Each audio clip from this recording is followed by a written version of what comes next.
Welcome to episode number 479 of the Cleveland Moto podcast. Light them up, boys. Oh, damn. That one got me in my face. Literally, I'm wearing that. I'm so wearing that. Not in the eye. The fridge is frozen, Tom. The fridge is. Yeah, this cider actually is not drinkable right now. Frozen. It's actually fucking frozen. Yep. My beverage is frozen. I cannot drink it. Oh, it's a slushy. It is. In 10 minutes, it might be a slushy. Dan, you're going to have to fix this, Dan. Oh, my goodness. What'd you bring, Dan? Fortunately, Dan brought liquor. The finest whiskey with a screw cap for $12. It better have a cock on it. Fighting cock. It does. Yay. And for that, I will get a glass and some ice. Oh, shit. Dan, tell them about fighting cock. I don't know much about it. A buddy of mine discovered it, and for $12, it's kind of hard to go wrong. Smell that. It does not smell tasty. Tom also has.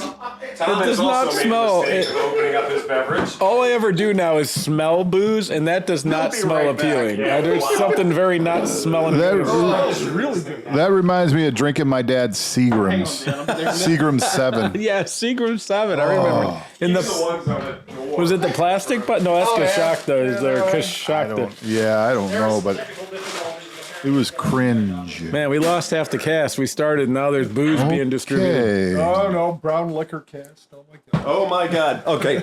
Hand me your cock. All right. It's a very firm. It's a very firm cock. That's a brown cock. That is a very firm brown cock. Sean should be here for this. I know. All this cocking and handing out of cocks, and Sean's bad not that we here. made that turn. Ooh, that is a generous pour. Okay. Well, it's going to be that kind of a night. So Tom's beer exploded because it was Fruzen's. Cider. My beverage is just frozen. It didn't explode and get anybody soaking wet. To my immediate left, Dan Krupke. thanks for the cock. And to his immediate left, Steve's sleepy. It looks like decisions are being made. decisions are being made. Yeah. To his left, Johnny Mac.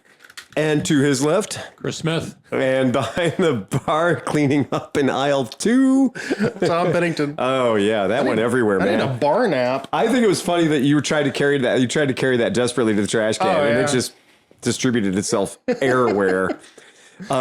So today, I found something that was the Sordic deal of the month by far, and I bought one for myself. And after I bought one for myself, I went, you know who would like this? My friends. So I bought a bunch of them. Yeah. And it came from Aldi. My favorite store. It is. My favorite podcasts have free things. So I have the Holy Santa shit. Christmas sack for everybody. Wow, you got dicks and sacks and all kinds of We got fighting cock and a sack of thank goods. you. That's for you, Chris. All right. This is for you, John. What? Yep. There you go. It's for you, John. Sweet. What is this? It's bees. For you, Tom. I like it. And What does it do? hold on, you're about to find out. Don't steal his thunder. There you Okay, go, thank you. Sleepy. Right. Wow. This is the build-up. There you go. It's Dan. heavy. And I've It got has two weight left. I to got it. one for Sean and I got one for Pete. I'm opening mine Is up. that like the plural for ferrets? It is. If you have more than one ferret, you have ferrets. Wow, this is all right. Fantastic. Some of you guys can open up if you want to. Okay, the bit You can make set's already interesting. You can open up the. So here's the deal, boys. While they're making the ASMR sounds of the packages opening in the background, so Aldi had these in their Isle of Shame. I love the Isle of Shame. I know I have learned the Isle of Shame is it is a true find, right? It really is a true find. Fuck yeah. And I was doing my normal, like my every 3 nights I do an Aldi run. And when I saw this thing, I was like, that seems ultra handy. So what it is, it's a little tiny, hex bit driver. That's what it sounds like. But on the butt of it, it's got a high intensity LED light. So, you got a light, but it's got a light for the driver too. So the front end is being lit, but you can use the back end as well. But my second favorite thing is that the handle rotates. So you can have it in the pistol grip configuration, or you can press the blue button on top, and then you can rotate the shaft. Oh, no way. And make it into a screwdriver-y one. So you can get into harder to access places, right? But here's what kills me about this thing. is it comes with like 60 freaking bits. Yeah. Like real bits. I buy these things a lot. You know what goes even harder than that? 3-year warranty. Yeah, well, it's Aldi. Come on. 3-year warranty. Hey, 3-year warranty, man. I've had this for 2 years, 11 months. Take it back to Aldi, and they have the twice as nice guarantee at Aldi. So if you don't like it, they'll give you double your money back. Think of all of the steaks you can buy. Think of that. So I got one for the shop because my one that I've had, the thing that I have that does this job that I've had for the past 12 years.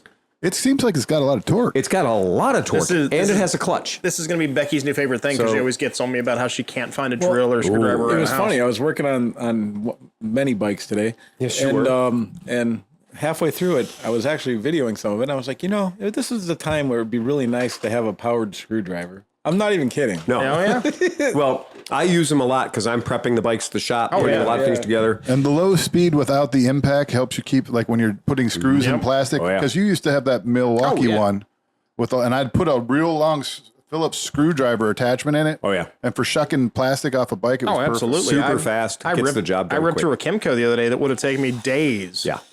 So for me, that's my go-to. That's on my little cart that I have, in the shop. I have one of those that I've had now for a very long time, and it's just suffering the signs of age. A rechargeable device, really getting 15 years out of any rechargeable device is well done.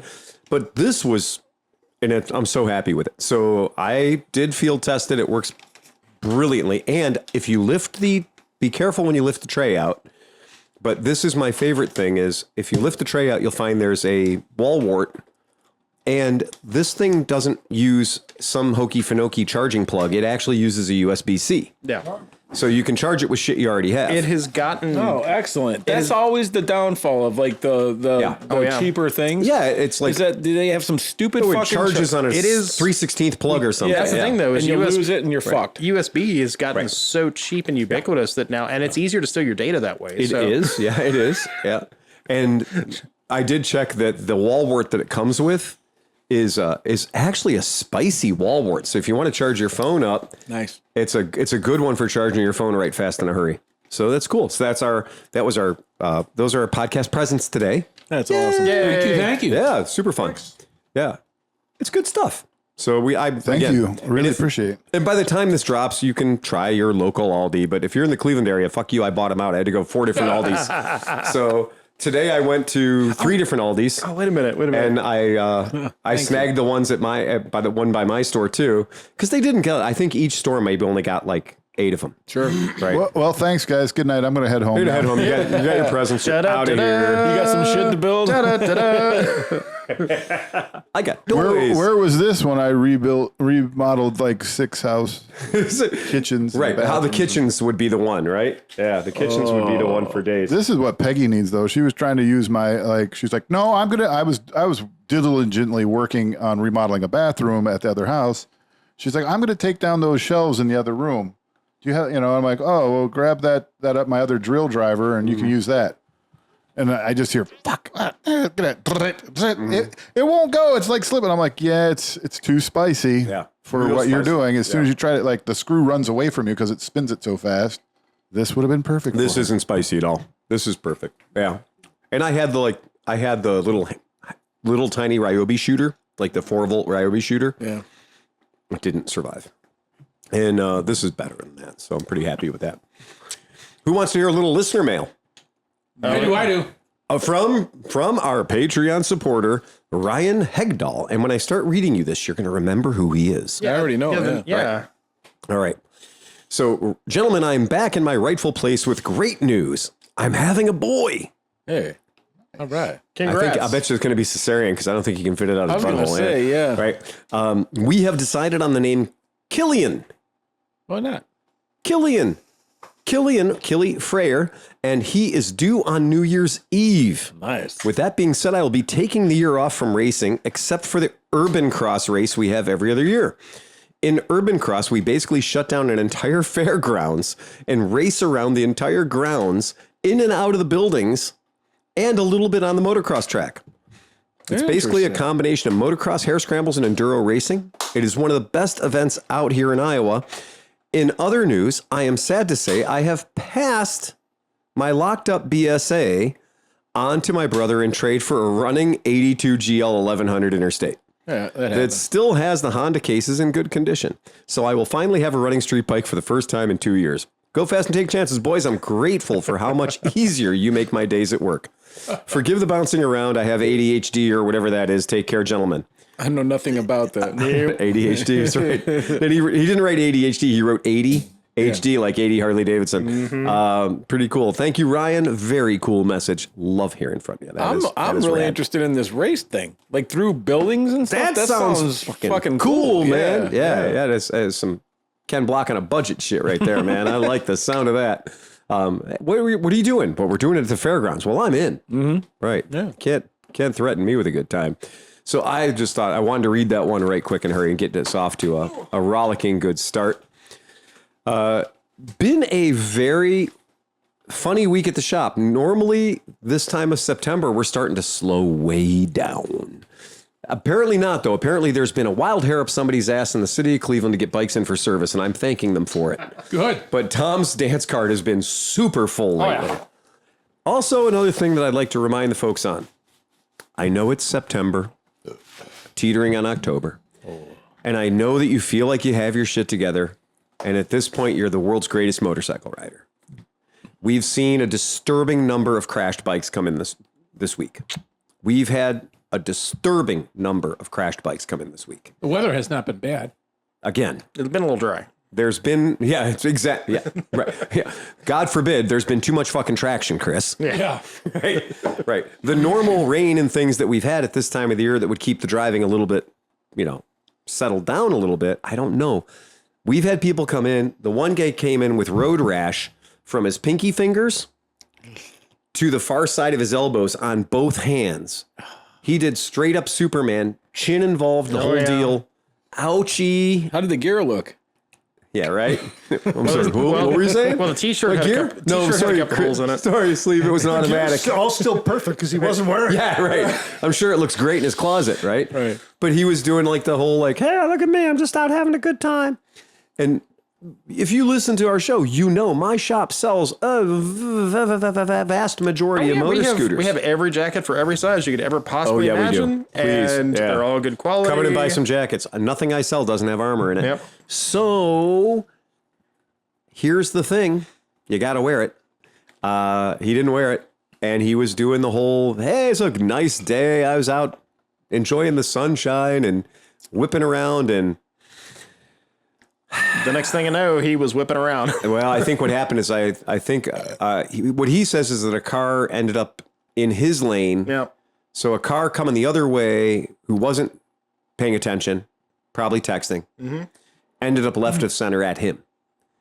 And then he panicked, went right as far right as he could go and ran out of road. Yep.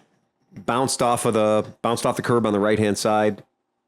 Bike went down, he went down, and he got, whoa, man, if Road Rash was an award, he had it. Dude, that shit's painful. It is, and the tracks on his forearms were like 3.5, 4 inches wide.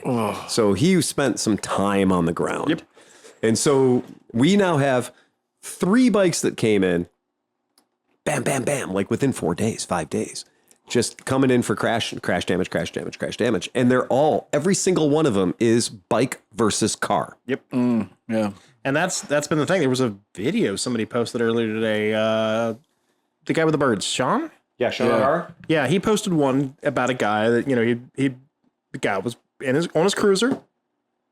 Traffic comes to a stop. Mm-hmm. Car behind the guy comes to a stop. Right. Car behind the car doesn't stop, pushes the car into him. And it's just, and what's, this is why lane split. It was the whole thing about lane splitting and filtering. And I don't care how good you are. And the comments, of course, were all, well, the biker, lane splitting is bad and filtering and blah, blah. But nobody mentioned what the actual thing is that you should do. You don't have to lane split. Just don't park behind a car. Park sideways. So if you get rear-ended, you go past the car. That's my go-to. Always. I love that. But if I'm stopped in traffic, I am going to be in a position behind the car in front of me where if I get punted, I'm going to go in the gap between the two cars in front of me. I'm not going into the back of that dude. This is a lot of experience. This is all of us who have ridden for decades. Well, and a lot of new guys don't know, hey, don't park there. and you can't check your mirrors for the car that's hitting the car behind you. Yep.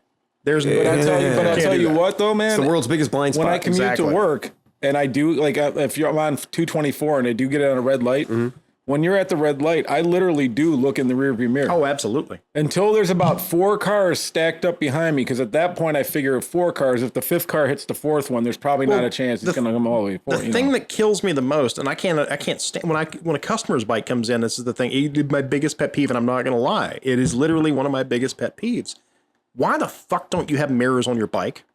What the fuck? man. What the fuck happened to your mirrors? Why are there no mirrors on the bike? I cannot test ride a bike without a fucking mirror on it. And mirrors on bikes are important. Drives me nuts. Yeah. Those stupid cafe racer ones too, the little tiny disc mirrors that you can't see shit out of. I hate those, but at least they're mirrors. They're mirrors. But One of the things they tell you is you're not supposed to put your bike in neutral. That way, like if you saw something coming, you could actually be like, "Oh shit!" Rah, rah. I'm weirdly divided on that one. I do always.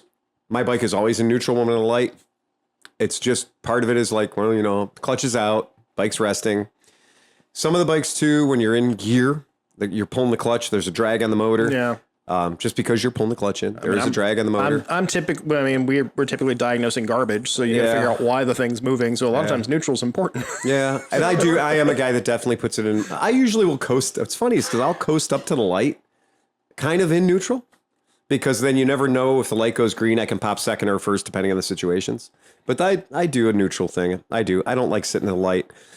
I think it's also because I remember one time when I wasn't paying so much attention and I was on a bike, and I was on a Harley, in fact, and I put the bike, I was sitting at the light, clutch in first gear, and something happened that I had to jerk my hand off the handlebar real quick for something. And I thought it was in neutral, and it wasn't.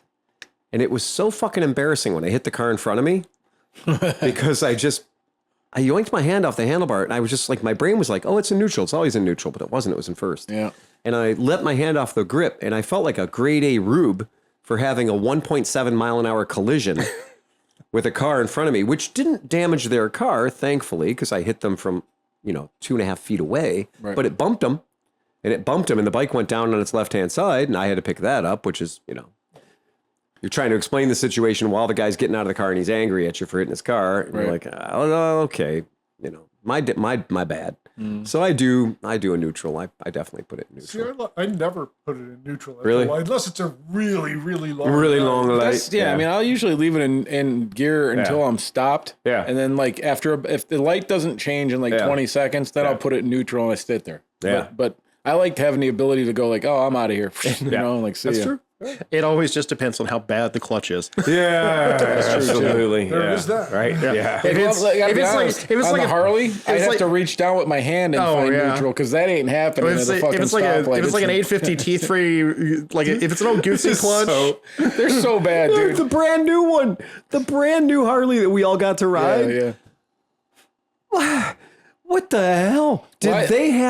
Did they have the Clitoris Corporation design neutral on that bike? Because it's unfindable. Well, you know what? Right. With your other one that I'm riding, I think what we got to do is invest in the like the dual, thing with the, like, because it used to have the thing with the Right, it was a heel heel toe. shifter. It was a heel toe. And That's it easy to needs fix. it, and it Yeah. needs it. Because like you can't, I've stretched my calf muscle and got a cramp trying to pull that fucker off. I am a big fan of heel toe. Yeah. I am a huge fan of heel toe on a cruiser bike. I like heel toe. I'm very used to it. Yeah. I like it. Well, They and- call me, old man, but I like it. And it gives you a little bit of finesse. Like, does. 'cause, like you're much stronger pushing your heel down than you are lifting your hell toe yeah. up, man. Absolutely. And the Harley, like every other bike I have, Especially. it's like probably like 1 Newton meter of energy needed Right. to shift gears. Right. The Harley's like 60. Well, and it's a 7.5 inch throw. Yeah. Right. So you're like, oh, okay. Got to shift this one from the hip. Yeah. You do. It's so bad. I've never had to lift my foot to shift. Like you're Well, yeah. And it doesn't matter, honestly. because you can Old, be in, new, it doesn't matter. You can be in 4th gear and leave the light. They It work doesn't- the same way. They haven't finessed that out. No. They got that. That one is alive and well. Yeah. So that's pretty cool. Just wanted to bring that up. Just thought that was fun. Hey, before I forget, you handed me this. I handed you a letter. So this is awesome because one of the dudes at Mid Ohio we hung out with the entire weekend and who fit right in and like like some guys come and are cool, and some guys find a role and step right into it and then just own that for the weekend. And that's what Fireman Mike did. So he sent us a little letter and a sticker. That guy's a jerk. But I'm stoked, and that's cool because I was wondering what happened to Fireman Mike. He was awesome. So I'm going to reach out to him and make sure we get in contact with Mike. Well, do you want to read the letter to our... He says, well, it's kind of personal. No, I'm kidding. He says, hey, buddy, here's a sticker from the department's drone program. Thanks for letting me and my sister. Oh, yeah, and his sister was awesome, too. Forgot about her for a second. Hey, they went to Porco. That's true. Like, they did the full thing. Oh, they yeah. got the length and breadth of that shit. Yep, he said he botched trying to get with us when he was in Ohio because he got a bunch of stuff going on. I asked Pete about it. They all had free beer all weekend at VMD and talked a bit about fire departments and programs. I know you have put a lot of time and effort into the drone program, so thank you very much. Well, thank you, Mike. That was awesome. And we like Mike. I hope you come back next year with your sister. He was awesome. Yep. Bring And we ice. put him to work on Thursday at the shop, too. That was pretty cool. yeah. I was like, oh, since you're here, would you like to prep a couple of TNT 135s? And so I put him and I put Jake 2.0. Yep. Yeah. Put them both right to work. Love Jake, too. Hey, man. Fireman Mike, great. though, had the best mustache. Yeah. He had the best fireman mustache I've ever it's seen. required. Yeah. Yeah, he had the Hercule Poirot. He was very perfectly artisanally with crafted. great mustache comes great Like, responsibility. he's one of the few guys that, if you got a mustache wax, he'd probably use it. Like, Yeah. Right? Yeah. Yeah. That's fucking cool. Yep. So since we started out just talking about fucking Harleys, right? Yeah. Oops. Feel bad for you. So I went down a deep dive. I was looking up a recall. And so you look up a recall and you're like, okay. I looked up a Harley recall because that Harley that we recently had, the lowrider that we all enjoyed, I was like, ooh, there's a recall on that bike, right? Okay. Recall on the bike. Check. Not a big deal. We can deal with it. Okay. It turns out that, the back suspension on a Harley-Davidson comes in a couple of different flavors, but if it's a soft tail, you can't see it. Okay. The suspension's hiding under the vehicle. And if it's adjustable, there's a remote reservoir that has a little valve on it that you can adjust to make the ride softer or harder as you see fit or based on the size of your backseat passenger, right? Comment on your own as you will. However, they've been having a strange problem. One of the fasteners that is used to hold that remote reservoir in its location has been fucking off. Now, usually when something falls off a Harley-Davidson, the world doesn't get too upset, right? We consult the accessories department. We buy another one with an eagle on it. We put it on and we are better for it, right? But in this particular instance, the remote reservoir for the rear suspension does happen to fall off. And because it is hooked with a high pressure hose to the rear suspension, it falls off directly into your back tire, Oh, dude. That's not good. which does act as a wheel chock. And at 70 miles an hour, a wheel chock in front of your back tire can be emotional, especially when the wheel chock is held to the motorcycle by a high pressure hose, which means the wheel chock can't even have the courtesy to fuck off and leave you alone after you hit it one time. Right. And now this is a callback to the road rash conversation. Yeah. And there's few things in the world I want to lose less than the contact patch at the back of my motorcycle, as my motorcycle tries to perpetually drive over what is essentially a billet-ass hard metal beer can that is strapped to my motorcycle via a high-pressure hose that it can't break. So it's not like driving over an beer can. Right. It is like driving over all the beer cans. Right. But these beer cans don't crush. They just make you hop down the road. Feeling kind of like that might be an important thing. I sure hope it's not affecting too many of these motorcycles. 65,224 motorcycles. I'll say that again. 65,224 fucking motorcycles. That's a lot of motorcycles. So if you have a Harley-Davidson, and many of our podcast listeners do, Steve Noble, that is from this era, 2018 to write meow. And if it says the word Softail anywhere on it, so if it has, FXL or FL in the name, you got to check your shit because, and I think it's funny that they put Steve Noble's bike on the description picture. Yeah, right. That's pretty great, isn't it? That is his exact motorcycle. But yeah, this is a NHTSA campaign, and this is a big deal.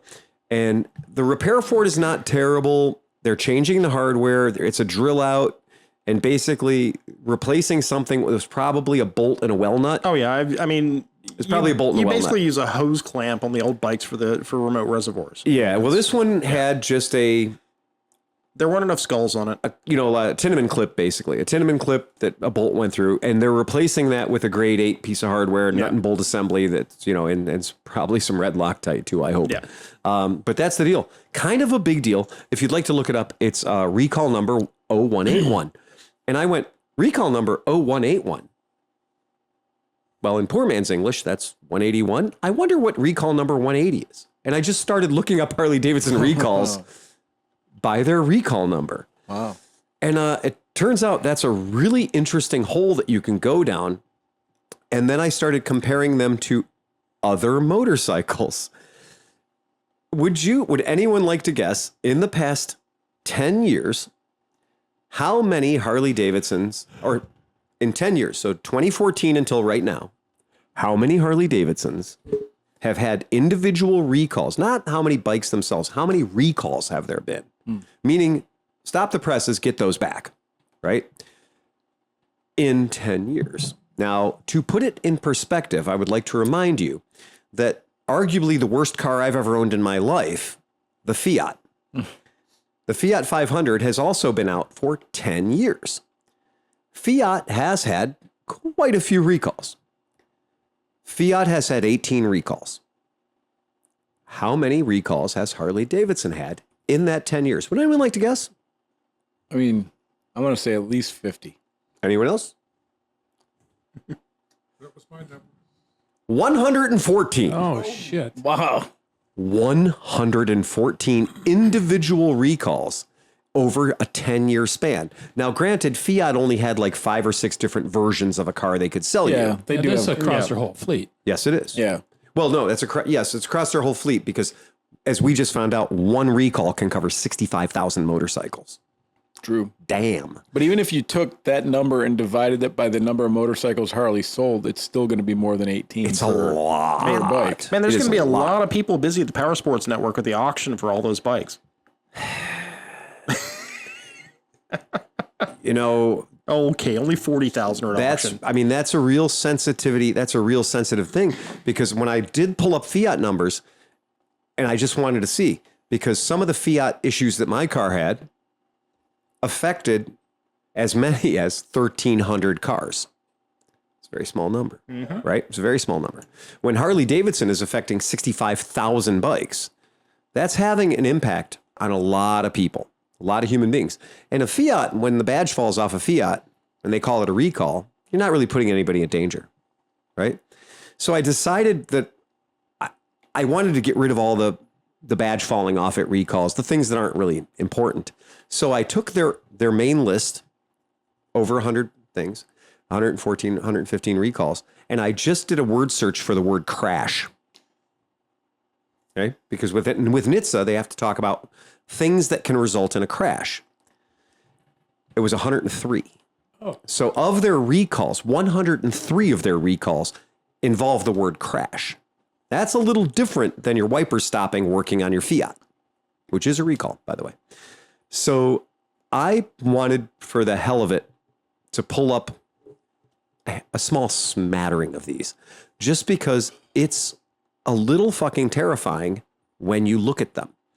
For the folks at home, you're just going to have to suffer through us reading through a couple of them. December 8th, 2023. Motorcycle is difficult to control at high speeds. Engine and engine cooling structure. Units affected, 1,464. These are street glides. Does anybody know anybody that ever bought a street glide? Yeah, they're all at my shop right now, right? Street glide's a very popular motorcycle. Yes, it is in fact a problem that the motorcycle may react unexpectedly and become difficult to control when traveling at certain high speeds on rough roads or through wind gusts. Dealers will update the engine control module software free of charge. What's going on with that? Because it says, it doesn't specify what the problem is. It just says, go to your dealer. And the term loses control at high speeds is terrifying. But the fact that they're telling you they're going to update the ECM and instead of doing anything else is kind of suspicious. It also tells me, that what they're probably going to do is say, oh, you were going 116. We're going to make it stop at 113. Yeah. Right? Yeah, you're right. You're right, Tom. That making it be the ECM is... Yeah. Because I did update it. Or maybe the ECU or the ECM is allowing it to get too hot and it's losing its coolant. Again, it's a little ambiguous because it's a campaign number, so we can look that up. A motorcycle is difficult to control and can increase the risk of a crash. Yeah. Ouch. How about a brake fluid leak? That's a thing. Now, mind you, this isn't far apart. These two recalls are less than 60 days away from each other. This is on their brand new bike too, isn't it? Though? Yeah. Well, this one is. Yeah. Yeah. That's as weird as it sounds. You never buy the first year.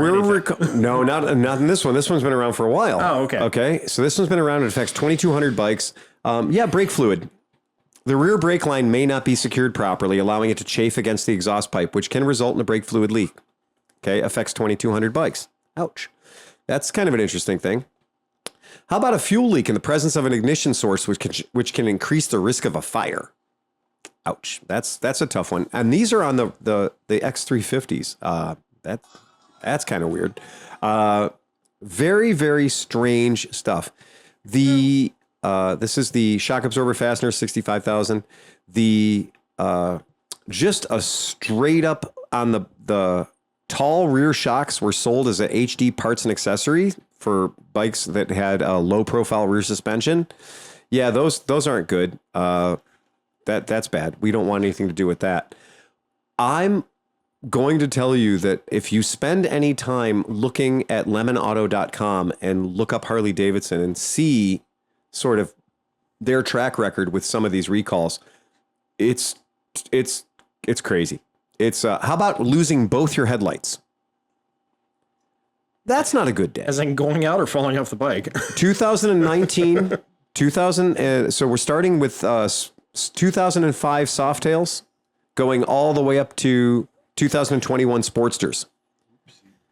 The bulbs inside the headlight may fail, causing a loss of both high and low beams. Contact your dealer, get new bulbs. The H4 long lives don't work. They might not be making it. I think those are actually the big old ugly bulbs. Yeah.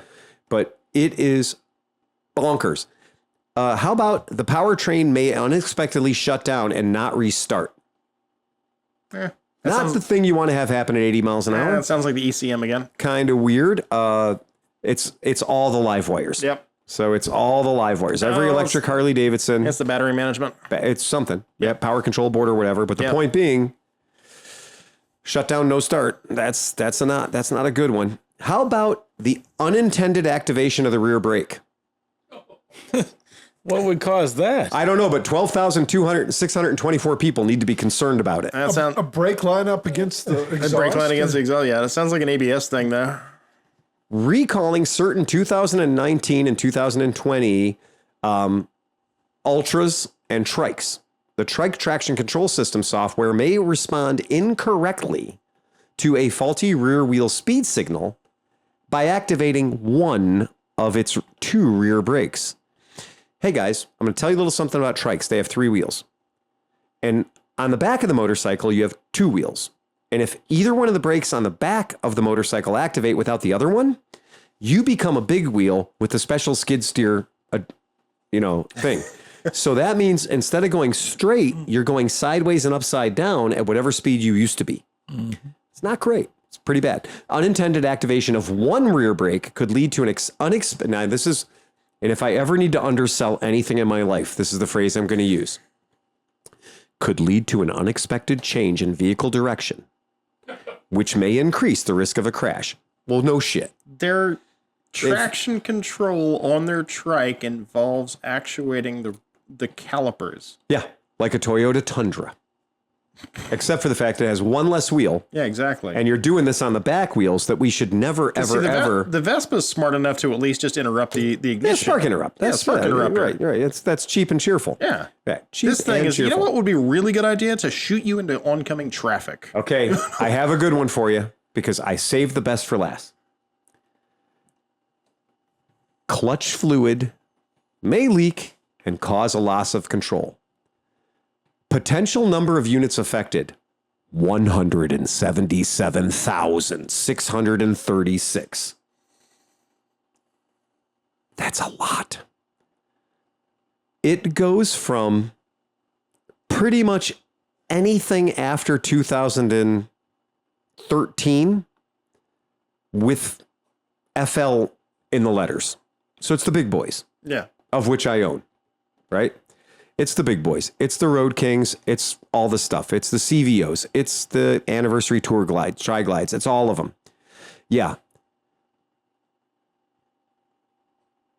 The secondary clutch actuator cylinder may leak fluid internally, so don't look for the leak.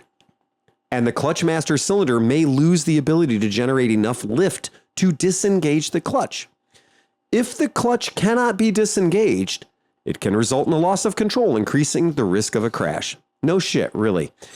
Harley-Davidson will notify owners, unless you bought it used, and dealers will install a new secondary clutch actuator piston assembly free of charge. By the way, I have a motorcycle that this affects, and I'm now not feeling not so special. Because when you have a problem, now you realize there are 100,000 of the same. 177,636 people need to be concerned about a clutch that may suddenly stop working. Boy, there's nothing that tells me I'm an individual by like buying a bike 180,000 people buy. How long do these stay active? Because I see that was in 2018. Right, that's 2018. So they're just active until... Yeah. Yeah, and now most dealers, I can give you guys a little bit of insider baseball on this one. There is a statute of limitations on recalls. Everyone says, "Oh no, recalls forever, man. Recalls forever." No, the dealer is only required to satisfy a recall for 10 years. Okay? Because many times a company will say, "We had a problem with this bike and we're going to make a bunch of parts to fix that bike, but we're not going to make these parts forever." They're not still making A-arms for 1959 Fords that had a recall at the Ford factory.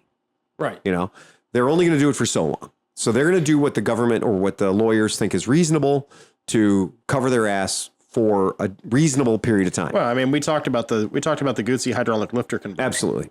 Yep. Because the old V11s are just not going to happen. Yep. Now, you also mentioned unless it's used or... Yeah, because once you're no longer the original owner of record, the motor company or whoever it is doesn't know who you sold it to.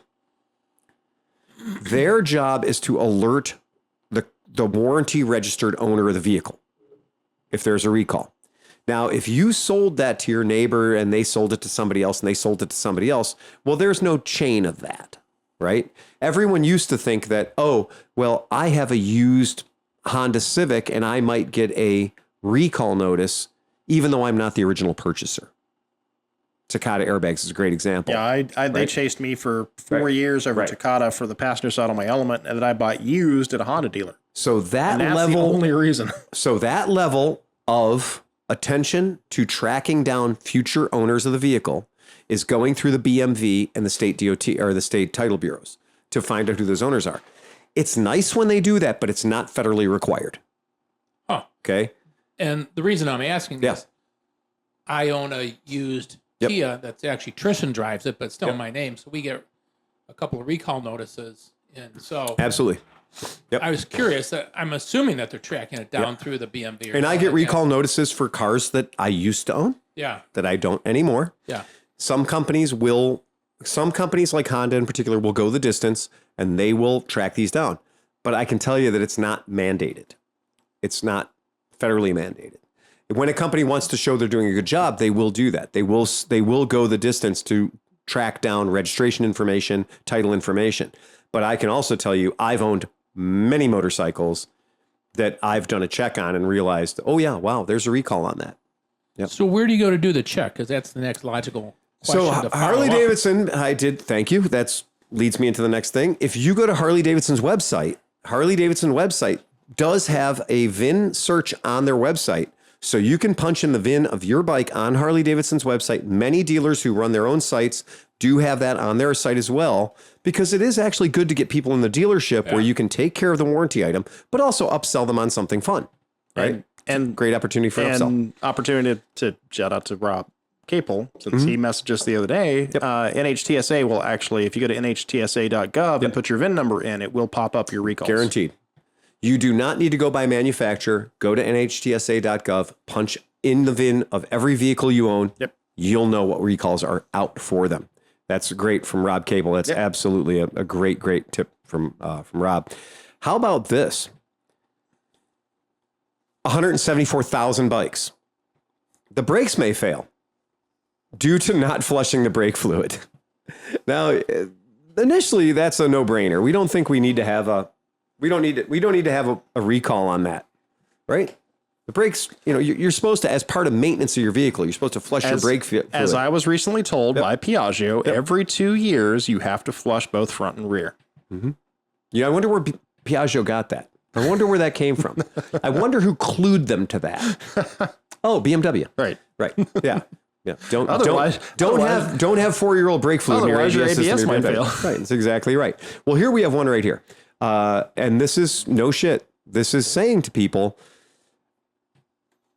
2-year maintenance schedule. And it's physically right here saying that you got to do this. This is a big deal because there is a recall on it.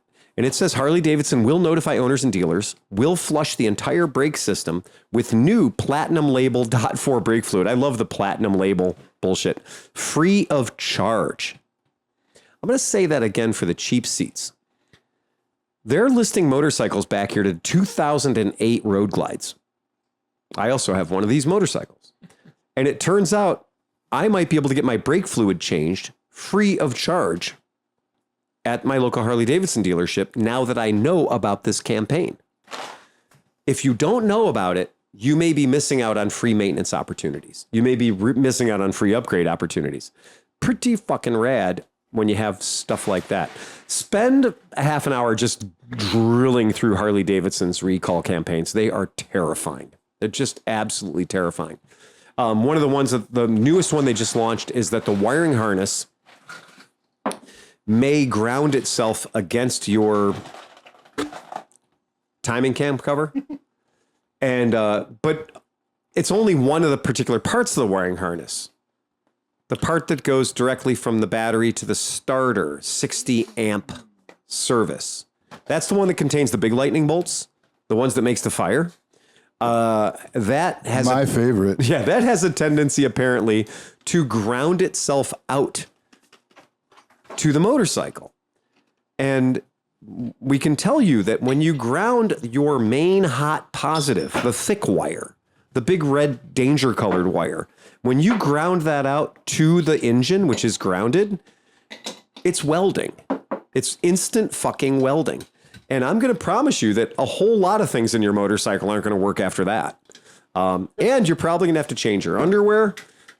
It's going to be ugly. Oh, the fire is going to be spectacular. Yeah, it really is. The fire is going to be spectacular. But more importantly, you've now bricked your motorcycle, and the solution is taken into your dealer, and they're going to put a stress relief, a strain relief on that wiring harness, probably a 73-cent part, just to make sure that that high tension lead doesn't vibrate against your motor, because they tend to vibrate. They are Harley-Davidsons. And a sharp metal edge will cut through that insulation on that wire right quick in a hurry. So these are big things. And I'm shitting on Harley-Davidson here, but all motorcycles, every company. I looked at BMW. Yeah. Harley-Davidson had over 100. BMW had 71. Okay, so I mean, we could aim this light at BMW pretty easily if we wanted to. But it is funny the word crash appears in so many of them.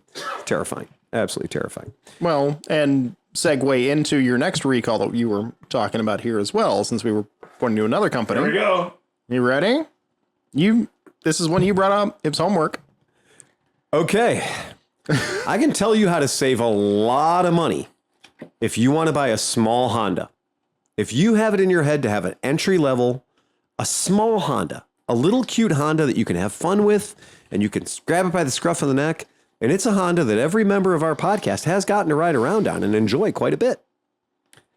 And that's the Honda CB300F and CBR 300R. They're great little bikes. Honda sold a metric shit ton of them. And we all loved them. And I myself personally think they're one of the best bikes Honda ever built. They're super cool. They're fun. They're just neat. Unfortunately, they had a bit of a dodgy crankshaft. And the crankshaft is a rather important part of the engine. Some might even say it's the most important part of the engine. It does make it go. It does make it go. 11,424 motorcycles were affected in just the United States. And for a little bike like that, that's kind of a lot of motorcycles. You know, we're not talking about their most popular item. And news of this recall, news of this problem, before it became a recall, it became a problem. Honda didn't jump right out and dive on the grenade on this one. They spent a little bit of time with Honda people saying, hey, you fucked up. You didn't change your oil. Hey, you fucked up. You worked your bike too hard. Hey, you fucked up. You didn't do things right. And that's why your crank went away. But it turns out the cranks were bad. Turns out the parts were bad. And it turns out that there was a point in the relationship where they realized, Shit. fuck, we got to fix these. It is our fault. Yeah, it is our fault. It is our fault. What's Hodge's number on the Stella crankshaft failure? All right. 98. Oh no, he says like 11. Only 11% have ever failed. Yeah, I know. That's what he says. Yeah. I think, So but you know here what? When he we said are. that, he was working at the True. company, right? So here we are with pretty our- much every CBR 300 has been sold. Our good friend Emma Booten worked at a pretty high volume motorcycle shop in California, and she got real good at replacing the crankshafts in these motorcycles. She could do them right quick in a hurry. And Honda doesn't ever give you enough time. If you think replace the crankshaft in a motorcycle, I'm automatically thinking 8 hours. Yep. Right? I'm thinking 8 hours. I think Honda was paying out 4.5 or something. 6 is what they were saying. 6? Yeah, 6 is book. 6 book. Ouch. Ouch. So you're losing 2 hours on every absolutely. job. Guaranteed. Plus, Because the first one's going to be 12 hours. oh God, yes. And then you absolutely. might get down to about 8, but 6, Absolutely. six, and then you're going to have to come up with a couple more numbers. Oh, well, we had to work on this too. So again, if you ever want to know how to soften the impact of some pretty bad news, thanks, Honda. Faulty crankshafts are likely to cause an increased load on the connecting rod on affected Honda CB300F and CBR 300R motorcycles. Faulty crankshafts are likely to cause an increased load on the connecting rod. Yes, because when something that's supposed to be spinning stops spinning suddenly, it creates an increased load on the piece of metal that's fucking hooked to it. Oops. Yeah. And the I wonder if the something journal was too big. When and something, here you go. We're going to tell you. it's in the deep dive. The added load may cause the plating on the bearing rod retainer to wear. A worn retainer is likely to corrode in the presence of blow-by gases. Should the connecting rod bearing retainer fail, the engine may stall and be unable to restart. If your engine stalls at 14,000 RPM, you got a bad day. Because your drivetrain is probably engaged. Because you're probably in 4th gear getting it. Or 5th gear getting it. Or 6th gear getting it. These motors like to spin. When this motor stalls, or suddenly ceases forward motion, and it's hooked to the back tire, well, it's all going with it. And your back tire is going to turn into a giant Sharpie marker, just painting the roadway. If you can manage to hang on to that, if neutral and the clutch haven't completely left the building at this point, which I think they're going to be ineffective once the crank stops spinning. Yeah, no, this is going to be a day. I had a 40-mile-an-hour seizure on a CT70 with an auto clutch because you couldn't grab the You can't clutch. grab the clutch. And I had to ride it. And I was kind of in a little bit of a turn. I shit my pants. I mean, it was, Dude, I had my daughter on that P200 I had after the rebuild when I decided that it was a bad idea to put the plastic cooling hood back on it like a professional.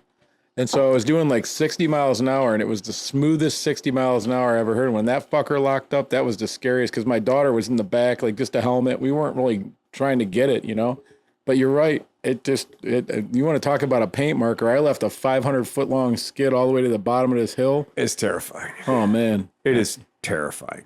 And I like the way that Honda writes their copy on this. They are literally giving you the numbers. The first issue, January 2015, when Honda's Thai factory received a report of connecting rod bearing failure, right, in Thailand. A second report occurred later that month, on the 29th of April. Honda received a third report with 5 occurrences, all in Thailand. Oh, you have nothing to worry about, America. Thai Honda Manufacturing began an investigation in May, but was unable to determine the cause. On the 12th of May, Honda received a 4th report involving 2 incidents in the United States. Both were followed by complaints of abnormal engine noises. No shit. You really think there were some abnormal engine noises? I'm pretty sure that thing didn't sound good at all. After receiving a 5th report on the 25th of May, which was again from Thailand, Honda Thailand asked for help from Honda's quality department in Japan to review warranty claims. Honda Thailand began inspecting new crankshaft assemblies and found the crank pin diameter on some parts were out of specification. The company implemented a tooling change to improve the consistency of the crankshaft manufacturing process. Honda R&D in Japan tested the bearing retainer surface, plating it while it received 5 more reports, including 3 incidents in the U.S. on 30th of June. Honda initiated recall procedures. As of the 8th of July, Honda has received 48 warranty claims and 41 field reports related to this issue. No injuries were reported due to the issue. Recalled units will be inspected and their crankshaft assemblies will be replaced by Honda dealerships. It should take around 6 hours for the repair job. Yes, if you're at the factory with factory tooling and you're on the assembly line when it happens. Yep. Now, so far they've thrown around numbers like 1, 2, 4, 5, and 8, culminating in 48. 48. Well, that doesn't seem like a big number at all, does it? And yet they say 1, 2, 3, 4, 5, 6, 7, 11,424 motorcycles are affected by the recall in the United States. That's just the United States. We are their smallest fucking market. How do you go from, oh yeah, we're doing a great job, it was only 48 bikes, to a recall that covers over 11,000 bikes in just our country where we don't like to buy 300s? A country where the 300cc motorcycle is not their best-selling product by any fucking measure whatsoever. So I love that. Tough. how many bikes did you say? 11,000 just in the U.S. I couldn't find numbers for worldwide. 11,424. Yeah. Couldn't find numbers for worldwide. Okay, and then say 9 times 654. Interesting that these crankshafts. That's $6,854 worth of repairs. At $90 And 90 bucks an hour? Yeah. How many million? $6,854,400 Just in the USA. in just the US. Just in the ones. USA. Sorry, Chris. Go ahead. $6 million really is not that big. I mean, it's not for Honda. It's not that big, but it's still a lot of money. The bite in the dick is when you're a Honda dealer, like our friends, and when you're a Honda dealer, and because of your economy, you did sell 14 of those last year. And now you got to do 14 of these jobs, which Tom tells you are not going to take 6 hours. No. So you got to do 14 of them. All the rest of your work has to stop because this recall has to happen right away. And so you have to eat any. So if Tom gets one of these, Honda pays you for 6 hours, Right. but nothing more. Correct. So then you have to eat any time that he has to go over, even though the job really isn't a 6-hour job. Oh, yeah. Oh, yeah. That's fucked up. I can't really say I enjoyed tearing apart 5 brand new Royal Enfields. Did you see the At least thing they were clean. I tagged you in a thing today. Did you see it? World's fastest Indian motorcycle. Yeah, you said so. Yeah, And I was like, ooh, they're going to have some cranks to be replacing. World's fastest Indian should only ever be talking about Burt Monroe. Well, it's Bajaj. I know it's a brand new sport bike and it's a Bajaj. Super Bajaj. And the tail is higher Well, the than giraffe pussy. but it was on a stand. It was on a stand. So the back was on a stand. The front was not. So I don't that probably care. added quite a bit. That rear angle of attack on the back of that motorcycle is Bosozoku. But not only that, but like if you look at any MotoGP bike or any, because they're saying that they want to compete with the MotoGP bikes, Right, they do. right? Yeah. So if you look at that, every single one is put into a wind tunnel, and like the wind screens literally go and like match the helmets so that the thing becomes one just perfect wind tunnel bike. This has no windscreen. It's just a giant spiky thing that sticks. Again, also, I believe that this is made of clay. This is done so that it's already been completely successul, Sleepy. It's in like 7 motorcycle podcasts. And When that thing seizes up, you're going to make clay in your underwear. It's already done its job. Yeah. Marketing. Okay. Bajaj is gonna build the world's fastest Indian motorcycle, and we're all talking about it. Yeah. You know what they have to do now? Nothing. Right. They don't have to do shit. You mean it'll go 75 miles an hour?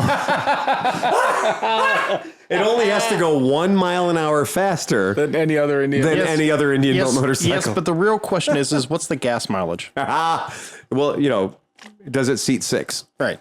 It was weird for a super bike how it had the Joe? giant floor panel so you could put 5 people on Stephanie, so you can sit side saddle. Well, let's be perfectly honest though. Since it's the world's fastest Indian, and Bajaj literally makes what everybody else's super bikes They now? do. Yeah, they do. It really can't hold. Really, it's just going to be a rebadged KTM. Probably. Yeah. Well, Okay, knows, a right. KTM before it's badged. Rebadged Triumph Right. at this point. Yeah. Okay, so not to be, Since we're talking about Indians, since we're talking about Honda, it turns out crankshaft problems, you can, in fact, teach a new dog old tricks. Because Honda India has managed to do such a good job of maintaining Honda's specs and reliability and Honda-ness? building quality. Good name. Now there, guess what the problem's happening in India? The H-ness. Oh, no. The H-ness. Are they blowing rods? They're blowing cranks, baby. They're blowing cranks. hey Dan, on that note, can I see your cock? I will let you touch it if you like. See, I don't want Dan's cock. I gave it a sniff, and that's all I needed to know. That's pretty much where I'm going with this. But So here's a tip for Enrico from Ride Apart. Dude, I love journalists in general. I want to give you guys every benefit of the doubt. But when you're about to write a story about crankshafts failing, do not start it by saying, suffice it to say, bad English, by the way, suffice it to say that the Indians have got their manufacturing game dialed in. But just like all manufacturers, they aren't perfect.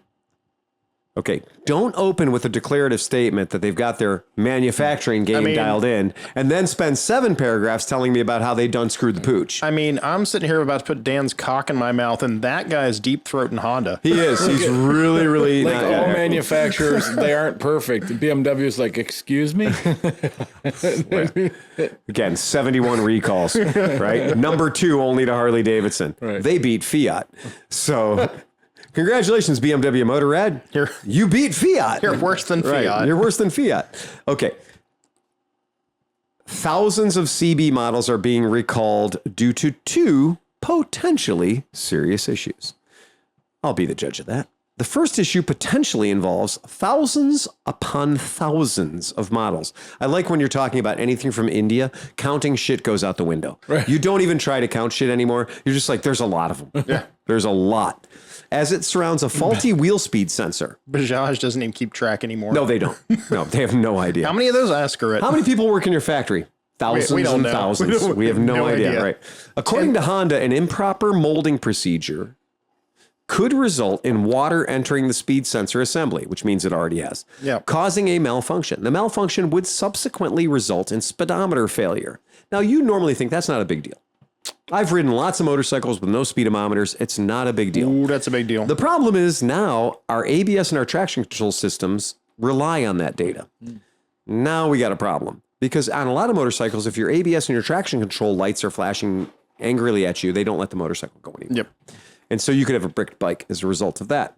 However, perhaps more troubling is that this defect was discovered only now, some 4 years since the affected models entered production. So yeah, all CB300F, 300Rs, and CB350s manufactured between October 2020 and 2024 are part of the recall. And at which point Enrico writes, yikes. And I think that's good journalistic integrity to do the yikes in Terabang. Because this is This isn't an editorial. This is an actual journalist article. Yeah. Article. You would have gotten a D, my friend. Yeah, you would have gotten a D. Yeah, it's not great. Again, we are talking about, he starts to say by the Indians have got their manufacturing game dialed in. Yeah. Okay. Now here's the fucking lead, and he buried the lead. There is another issue with Honda's more recently produced CB350 models, and it's one that could cause some serious damage if left unattended. The camshaft of CB350 models produced between June and July of 2024 have a manufacturing defect which could impact the vehicle's optimal functioning. Now, the extent of which the camshaft could affect the vehicle's performance wasn't disclosed, but as someone who's been on the receiving end of engine internal damage, getting the issue sorted out is something you'll want to do much sooner than later. Here's what I'm going to tell you. Honda never makes only a few of anything. If Honda's going to go There's to the no such thing as a rare Honda. Right. If Honda's going to go to the trouble of building a camshaft, they're going to build 11,000, 12,000, 30,000, 80,000 camshafts. In fact, based on their own statements, thousands and thousands. My money's going to be on furnace failure and their hardness. That's their hardening right. problem. Diamond light coating kind of problem, right? Which a lot of vehicles Camshafts are going to be too soft and they're going to be wasted. Yep. And they're going to see excessive wear on a camshaft. Here's the problem. They're admitting at this point, according to Honda, because that is according to Honda, and now they're admitting to produce between June and July. Like for June, we changed the design. No, I think... Do you remember that time in June when we just said, oh, the hell with it. Let's double the thickness of the coating. No, let's cut it in half instead. They had that new guy, and he forgot to run it through the heat treating process. Well, I think I've been on the other end of this. Yeah, I think it is going to be a problem with the heat treating furnace. Because this happens, furnaces will break down during heat treat. Yeah, I get it. Yeah. I think it had 1 month. And down. I would think that if it was goddamn Honda, if a furnace quit working, a red light would go on somewhere. And put all those units over in the corner. And you'd stop. What do we do with all these camshafts? They were in for a while. They should be okay. This isn't Melt fling them poo. down This and is start all over fucking again. Honda, right? Trust me, I've heard some stories that I can't talk about that this happens. Well, here's the story we can talk about because Honda did say they have a manufacturing defect. Yeah. Honda said that. Yeah. Not Enrico the journalist. Honda. I have a little experience with camshafts that fail. Kind of a lot of experience with camshafts. I've sold a lot of bikes that a bike came back into my shop 5 years after we sold it with 11,000 miles on it, 12,000 miles on it, and the camshaft was a beautiful shade of blue. It's not supposed to be blue. Nope. That wasn't like the custom anodized blue racing camshaft. Was that the first or second time I replaced his camshaft? Second time. And even after replacing the journals, even after replacing all the parts that come in contact with anything that makes warm. The white XC500 or whatever? Yeah. And it was every XC500 after that. Oh. So that particular power plant, that 500cc single, it just... Yep. Cooked camshafts. I've heard the same thing about the 400 CB400T. Mm-hmm. Yeah. The Hawk used to eat camshafts. Yep. So, and I've always been told that, again, heat treatment problem. Heat treating was a problem. And on those, there were a lot of oil not getting to where it should go. Yeah. Honda has a long history, by the way. Every V45, V65 Magna had a problem where the oil didn't like to make it all the way to the top of the motor. Unfortunately, that's where they put all those valves. Expensive parts. 16 valves. They're the important things. And a lot of cams, 4 cams and 16 valves. They also have a really bad problem with people dragging out of the backyards and trying to fix them. Well, yeah. Just stop. Just quit doing that. Give up. Just let them go. Spend your money on something else. But that's sad to see because, we had a lot of happiness and joy around the CB350. Yeah. We had a lot of happiness and joy around the CB300R. They caught the problem. Okay. So we'll see what happens. We'll see what happens for the brain. Hey, speaking of Honda. Yeah. What's the best news here this month? What did Honda finally bring us? 3 letters, starts with D, Ends in X. Ends in X, and it's not dicks. I've never seen so many white 50-year-old men have boners. So happy.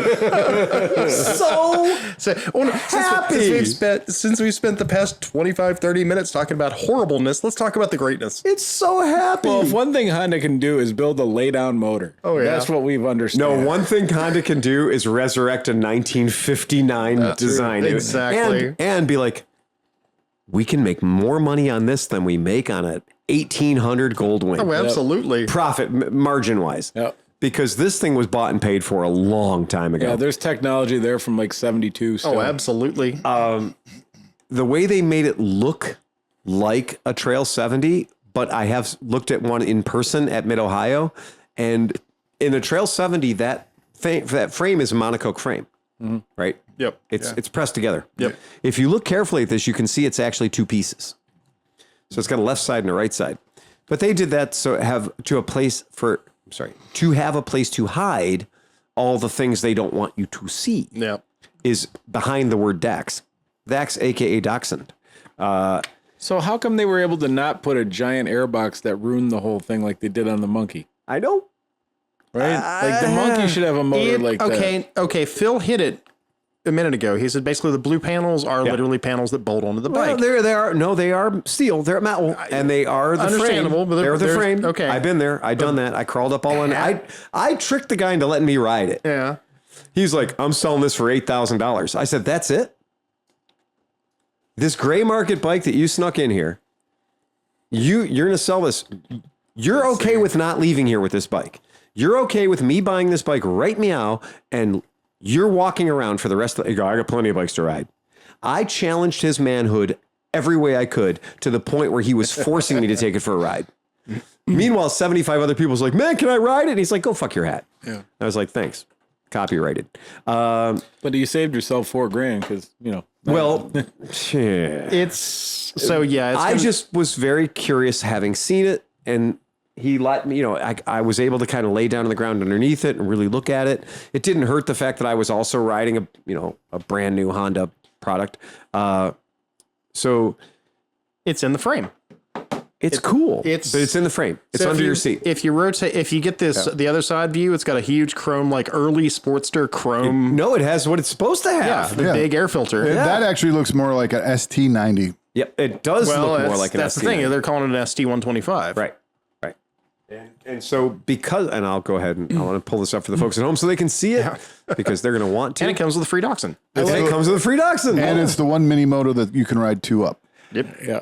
Well, did you see the pictures of the guy riding it two up? It doesn't matter.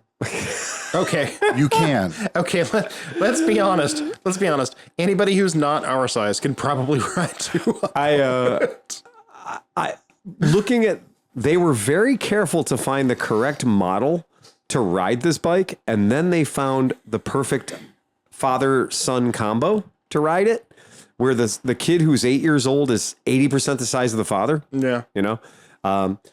It's cool. Well, there's a reason why they used a Dachshund in the advertisement. Well, it makes him look bigger. It does.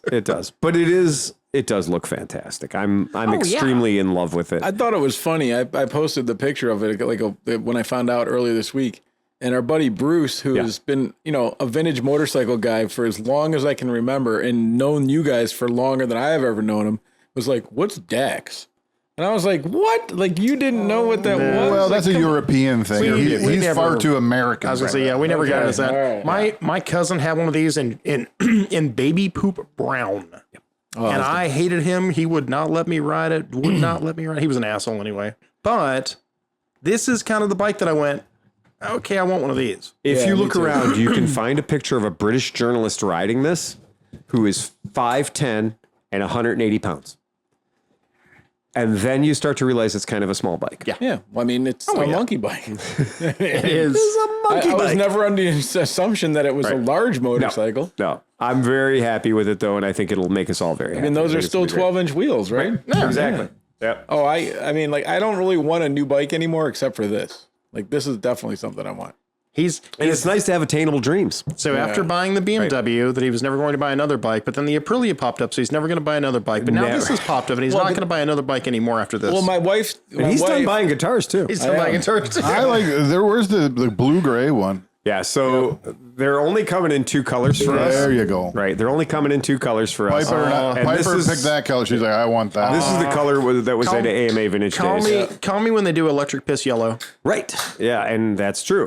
We can make that happen. I believe that the correct color for this bike. This is the pearl gray that you see right up there right now. How about they're not going to give you the red one the first year? Yeah. Right. Right. They're Or going the to wait. gold the- one, the gold. Remember the Like gold after was seeing like the after seeing the 70s. Super Cub in goth black and red, I'm like, I think that's the way to go. The Super Cub in goth black and red is just fuck you enough. Oh yeah. To be like, oh, well, look at the baby blue and white is so authentic. Yeah. The red and white is so authentic. No. Goth black and red. Now here's my problem. Yeah. Here's my problem with this though. Yeah. So this probably represents all the European bikes in the 70s and etc. Right. But I remember all my friends that had them and I did not. So I used to, literally like dream about them at night. Oh yeah. They all had a high front fender. Well, I knew you were going to say that. I already have a shipment of high front fender kits coming in from China. Okay. Yep. All right. This is going to be my new business. I like that green. That John Deere. No, it's not even John Deere. It's like a football. What football team was that? Was that the Packers? That's Green Bay. Was it Green Bay? Yeah. Green Bay. I'm sorry. I'm not football enough or northern enough. That's Green Bay right there. But that is there you go. But why would that look at that. Like they did it such a great job and then they slapped is that the fender nasty down. Dax? Is that what that says? Oh my god. It might be. It might be. But Anyway. that is very like what it. That's the naughty. I'm sorry. It's the naughty. Naughty. Bring me that model. I've The never naughty seen Dax. that. Yeah, that's all right. It's Tom, your can I have fault. my cock back now? Here, it's over your shoulder. Spit it lose track of your cock. I've never seen the Naughty Dax before. Well, no, because it's a Well, no, European only we didn't release. get it. Yeah. We Well, just got I've the never ST. even seen it in a 50cc magazine. vertical engine. Yeah. Yeah. Right? Yeah.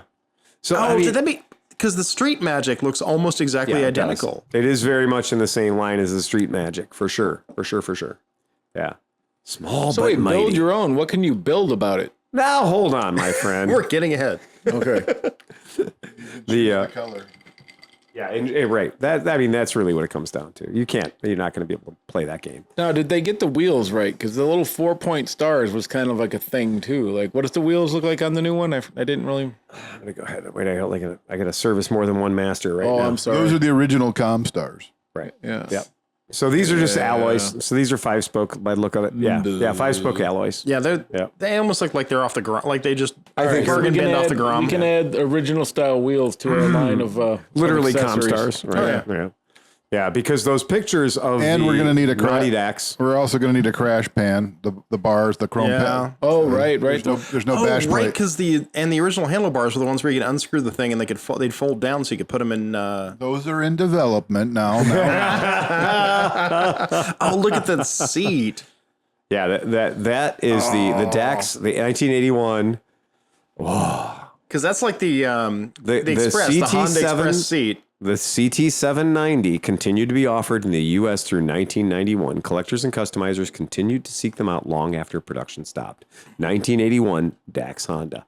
And so that is 4-speed, according to the sticker on the side, and it says ST50 on the seat. Yep. So ST50 on the saddle. So that is some pretty cool shit. Dax, there it is, Dax or Dachshund. That's there. We're finally going to get it. I'm so proud of Honda for teasing us with this and then giving us the 2 shittiest colors Right. that nobody would ever want ever in the So, history. John, do you still have your deposit at Sills?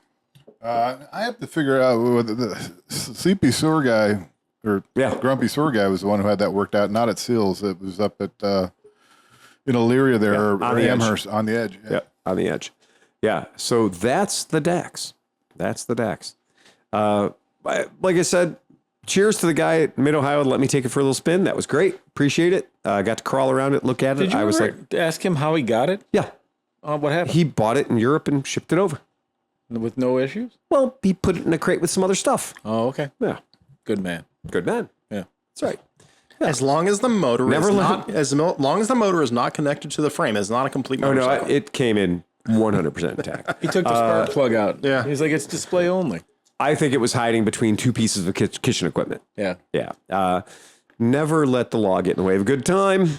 And this is a pretty great different motors though. Interesting that, you have that upright motor versus the old natural lay down motors. Kind of cool, right? That weirdo upright in the, Naughty Dax. I have to find one of those now. The Naughty Dax. Yeah. Yeah. The Naughty Dax. And yeah, it's just a weird thing. Yeah. Definitely a weird thing. So I think the Dax is going to make everybody real happy and real interested for a little while. But talking about monkey bikes, we have some major monkey news. Including Monkey business. some new monkey business. Yeah. Talk to us, Chris. We have a new Facebook page for y'all's adventure. Tell us more. So the Facebook page is Monkey Cub USA, and we're going to be posting all of our travels and travails on the Facebook page, as well as somebody can do it, which is not going to be me. So, Chris, your Facebook page says this event will take place in 2004. Well, we did that for you, Dan. Well, this trip is very special. They got that Honda time machine. They do have a TARDIS on board, ready to go. Look at these two guys posing on the front of this thing, just owning it. I mean, fucking owning it. So there's Pete. They're about to throw down. Pete, and then there's Spalding. Jeff Spalding, yeah. Captain Spalding. Yeah. Hooray for Captain Spalding. Get that up there? Yep, we got that. So let's ride small bore bikes across the USA. Why? To see the country at a leisurely pace. When? October 1st, 2024. I'll do a little editing on the flight. Who? Danger Jeff, Speedy Pete, HIV Chris? Oh, High Viz. I get it. High Viz Chris. They can't shorten that way. They can't. HIV Chris is not acceptable shortness. You can't shorten High Viz. High Viz is already shortened. HIV little z. Look, High Viz is 2 fucking syllables. Yeah. If we're going to say HIV, that's 3 syllables. That's not shortening. That suggests something completely different. Right. You're Suggesting a whole different level of interesting. Tin Man Tim. So that's Brother Tim. who's Tin Man, who's an HVAC. HVAC guy. That all makes sense. And BB Gunn. Brett Baldy. Brett Baldy. B. BB Gunn. Okay. Of all of them, I understand High Viz Chris works. High Viz Chris, it's 3 syllables. If we're going to say HIV Chris, that's 4 syllables. How about HVC? High Viz Chris. High Viz Chris, HVC, also See, true. That's works. High Viz Chris, HVC. And nobody's going to try to make sure that you have medications and stuff with you. Dallas Buyers Club Chris. Right. Could be it. We have HFC Tom. The HFC stands for something else entirely. But I promise you, you need a little editing. We got to change that from October 1st, 2004, and we need to change HIV Chris to something other than HIV Chris. Yeah, that's not going to fly. Right now, podcast listeners, go to facebook.com, groups Monkey Cub USA, not Monkey Club USA. I went to that. It's not the same. Yeah, that's not it. That's not it. That's a weird one. But Monkey Cub USA is what you want to go to. Fucking rad, man. That is super, super cool. Very, very happy for you. And you guys, let me see if I can pull it up here. So do you think you're going to be on the road for how long? They actually have video up here of Chris. Yeah. There's Chris. Yeah. Chris is on his monkey. And with his backpack. He's got the backpack. He Right? likes the backpack. Yeah. No helmet, though. But he does show a lot of control. That's I gotta Ohio. say, that's a lot of control. Yep, keeping the tail out of the spokes too. Well done, Chris. All right. So the 5 bikes were loaded up yesterday morning, and And by the way, God, they're small. yeah. 5 bikes in that trailer with room to spare. Well, I gotta say, I've seen you load bikes before, Yeah. and I've seen you strap down bikes, and I've got a picture of what they did. Oh yeah. But as I was looking at that, I thought it might be worth it just to pay Phil $100 to come out here and clean this up a little bit. So I saw the ratchet strap to a chain affair was interesting, but I thought innovative. Well, I like when they had the one ratchet strapped to the clutch cable. Right. That was good. That's pretty good. That's going to hold it really nicely in place. Or when you crank the one ratchet strap and the wheel on the other bike comes off the ground. Yeah. And you're like, whoa.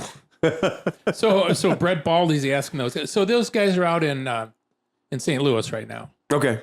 So they left this morning about 10 a.m., went through the rain Yeah. and all that kind of stuff. So Baldy says, how's our packing job holding up? Are the bikes staying put? So Pete says, just stopped for fuel and checked.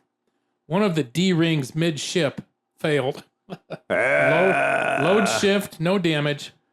Readjustments made, rolling. All right. Good to hear. This is Baldy. Good to hear nothing bad happened.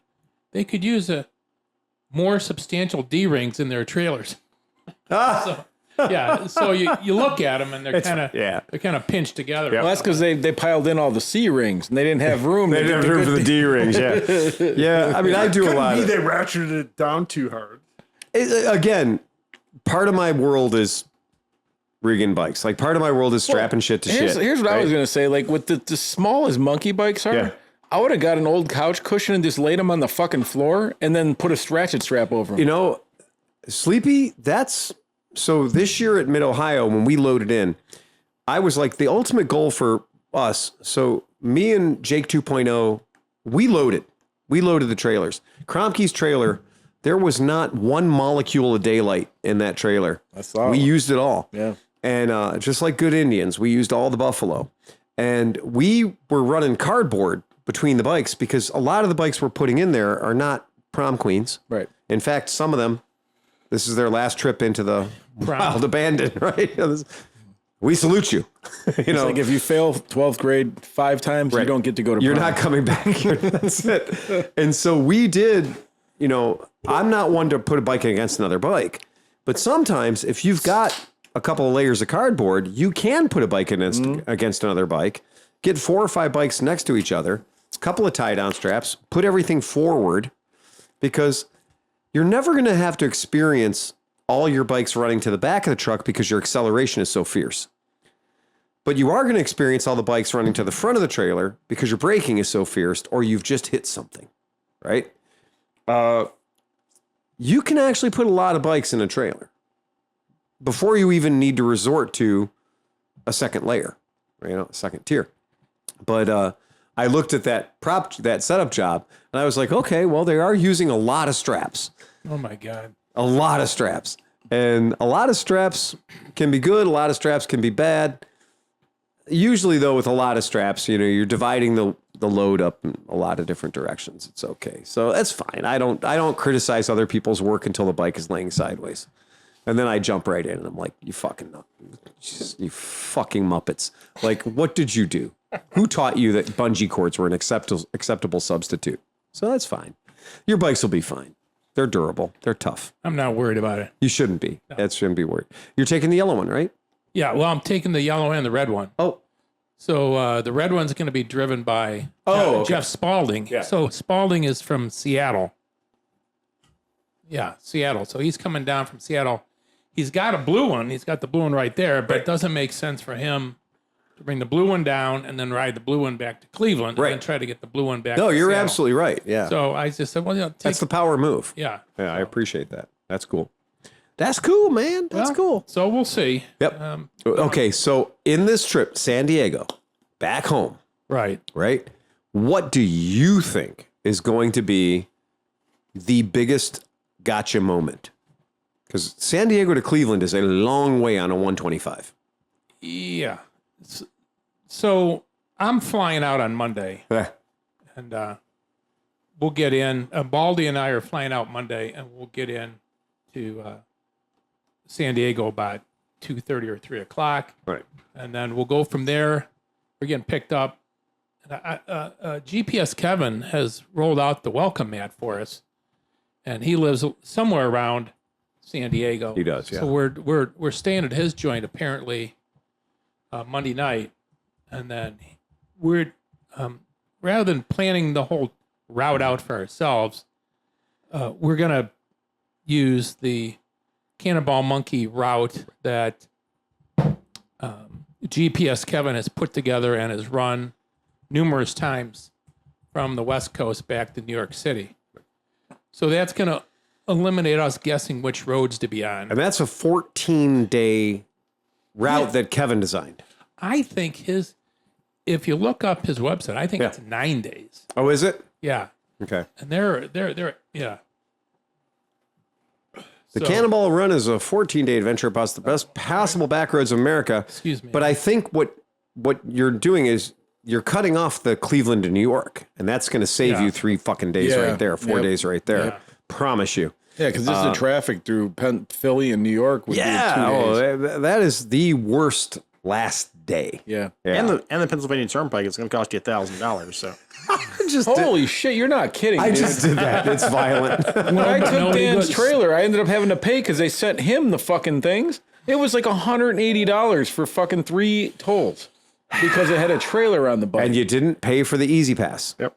Right. Yeah, no, I mean, I didn't know that they changed the state. Like, I mean, now I would rather avoid Pennsylvania than Yes, go back through I think it. a lot of people Most agree with you. avoid I think a Pennsylvania. lot of people agree with you now. Yeah. I just had to ship a car across that state, and my guy who normally ships for me was like, "Oh, hey, we got to talk." Yeah. I said, "Why?" He goes, I normally take good care of you because you send me a lot of business." He says, "But I gotta put the screws to you, man." He goes, "It costs me 2.5 times what it used to get across that state." And I'm like, it's aggressive, man. It's a super fucking aggressive. Well, and not only that, but like they're treating a passenger car with a small trailer as a fucking tractor and trailer. Like All you the get above, charged right. the same amount as a fucking semi. It's real bad. Yeah. It's real bad. Yeah, I do caution anyone about driving across Pennsylvania on the toll road. Piper just looked at a school, and it's a factor, I think. I need to bring that up, and that's definitely a negative that we would have to take the turnpike to get there and back. Yep. Mercyhurst? Oh, it was Robert Morris. Oh, really? Wow, boutique school. Yeah. Yep. But, she's going to get money. Yeah, for real. Yeah, that helps a little. I mean, just with her grade point average, she gets $27,000 a year. Mm-hmm. Yeah, that's a lot, man. That is a lot. That makes up for tolls. Somebody who recently did the PA Turnpike in a car determined that while you're driving across the PA Turnpike, how many hours it will take, that the PA Turnpike is earning $27.50 an hour. Jeez. The minimum wage in Pennsylvania is not No. $27.50 an hour. Yet the Turnpike is getting $27.50 an hour. But wait, Right.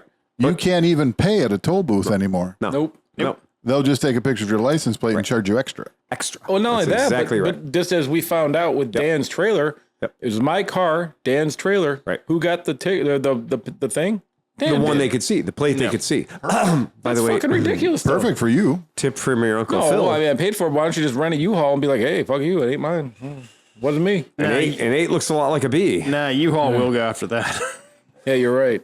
A Yeah. little Sharpie action on Right. the old plate there. I was gonna say, What about the hologram license plate covers and stuff like that? again, an 8 looks a lot like a B, right? I like those little pieces of sticker that they were giving out at the Distinguished Gentleman's Ride. It was a little hologram. You just put it on one of your numbers and it blurs it out. You know, as not a lawyer, I'm just saying. we do man. not recommend Right. any of these things. Yeah. You know what? You're You're- going to start seeing, like when the car companies have a new model and they don't want you to see it? Like they have the weird Camouflage, scatter camouflage. Start scatter camouflage. German in your scatter car. camouflage all over the back of the Plates car. are all right? wrong. Like, fuck you, tolls. Yeah. Yeah. It's all well and good till the state police rolls up behind you. That's right. That's exactly But right. you're really not breaking a law by having a camouflage you car. are absolutely Yes, you are. breaking the plate- law. well, Like, the plate. Well, you have to have obs- technology if for you that. obscure your license plate, you are breaking the law, and they Well, will drag you out of your car and beat But if you you're senseless. dumb enough not to make a fucking electronic thing that can change the I'd plate, pay to you see just that. leave it there. So since you brought So Sleepy has this new plan. He's going to drive across Pennsylvania with a "fuck you" plate. Yeah, right. no, And a hold on. camouflage car. Since you brought that up, and I feel like we owe it to our podcast listeners to provide a certain level of hooligan. Ism? Yeah, that's Let's the go term. with that. Hooliganism. We're going to go with that. That sounds good. I like the sound of that one. What if you could obscure your license plate in such a fashion that nobody would ever arrest you for it because they wouldn't want to even attempt to arrest you for it because it's just too clever. How about an electromagnetic leaf? I love it. A leaf that is just strategically over 2 of the letters on your license plate. A leaf that is on the back of your vehicle until the cop pulls you over. And when the cop pulls you over, you press a button on the remote and the electromagnet releases and the leaf falls to the ground. Brilliant. You didn't put that leaf there. No. Officer, the second he touches it, you press the button and the leaf falls off. Well, as soon as You stand just behind it. evaded 97 traffic cameras, but make sure to pick up the leaf because they're expensive. Right. It will stick no matter what. You can remove the leaf by pressing the red button on the remote. I promise you, the second I saw this, I was so impressed. Its natural state of affairs is being stuck to the license plate. Its default position is to be magnetically stuck to the license plate.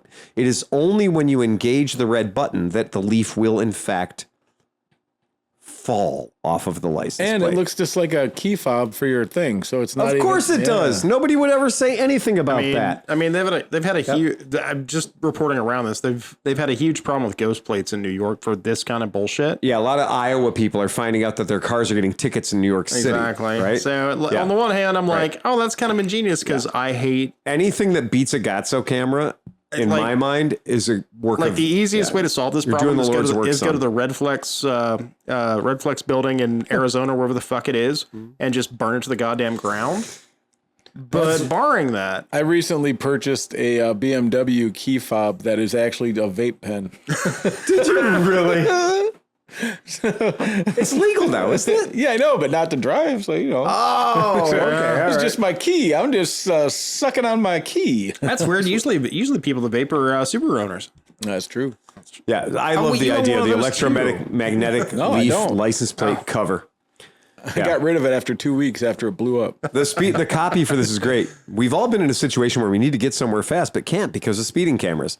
Leafy Magnet will cover a part of your license plate, so you'll never get a speeding ticket again in your life. Leafy Magnet is powered by our magnetic technology that is firm enough to keep that leaf stuck to any license plate, no matter the conditions or speed. It will stick no matter what. You can remove the leaf by pressing the red button on the remote. I fucking love it. Bring it on. So it's not a unit in the plate that's magnetic, it's the leaf itself. I believe that you either have There's something probably behind the plate. That's what I'm hoping, because then you could just put any piece of metal in any fake leaf and just stick it there. yeah. Oh, you get multiple leaves, I guess. Oh, okay. You get a whack of leaves.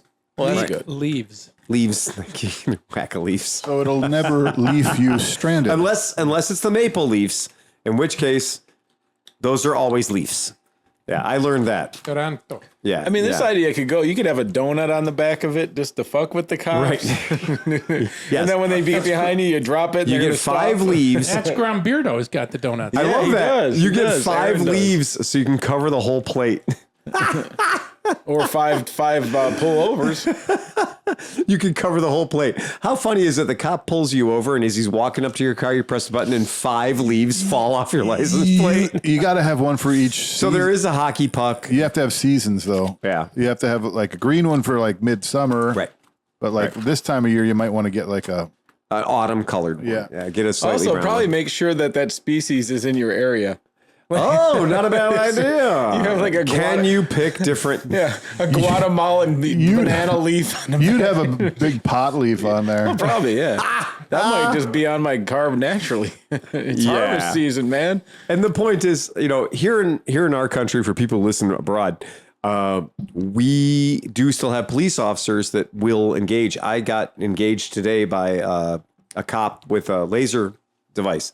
Mazel tov. Mazel tov. And I was, fortunately, I was driving a Honda Z660, so there's no chance of me breaking any speed limits anywhere. I'm driving a Honda Z. I'm not going fast. But I did happen upon him, and he was parked parallel to the road in a private property parking lot, holding a handheld laser gun, which, by the way, they're not optically safe, guys. Just something for you. Those are not optically safe lasers. They're supposed to be aiming them at your license plate.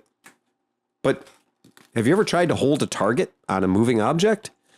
They're shooting a non-optically safe laser at your face, Pretty much. and your windshield won't stop it. Little tip from your Lucky Phil. case you ever get one of those tickets. But I have another thing too, is when they're shooting a laser beam at you, they are looking at your face, because part of the job of being a police officer is you need to identify the offender. Right. So they're using that 6-power zoom on the laser gun, the scope, to make sure they're seeing your face. You guys want a tip to keep you from getting pulled over by an officer with a laser cannon? Balaclava? No, better. It's the very end of your left index finger. Stick it up your fucking nose and dig around. When you go past a state trooper who's in the comedian and he's shooting a laser beam at you and looking at you with 6 to 10 power scope, he's going to make a visual ID on your face hole. He's going to scan your plate. He's going to hit you with the laser. It's going to say you're going 76 miles an hour or whatever speed you'd think would be enough to get pulled over. If you know there's no chance that you have in hell of getting down to a safe speed, now he's got you. What you do is you just dig your finger up your nose and just mine for gold.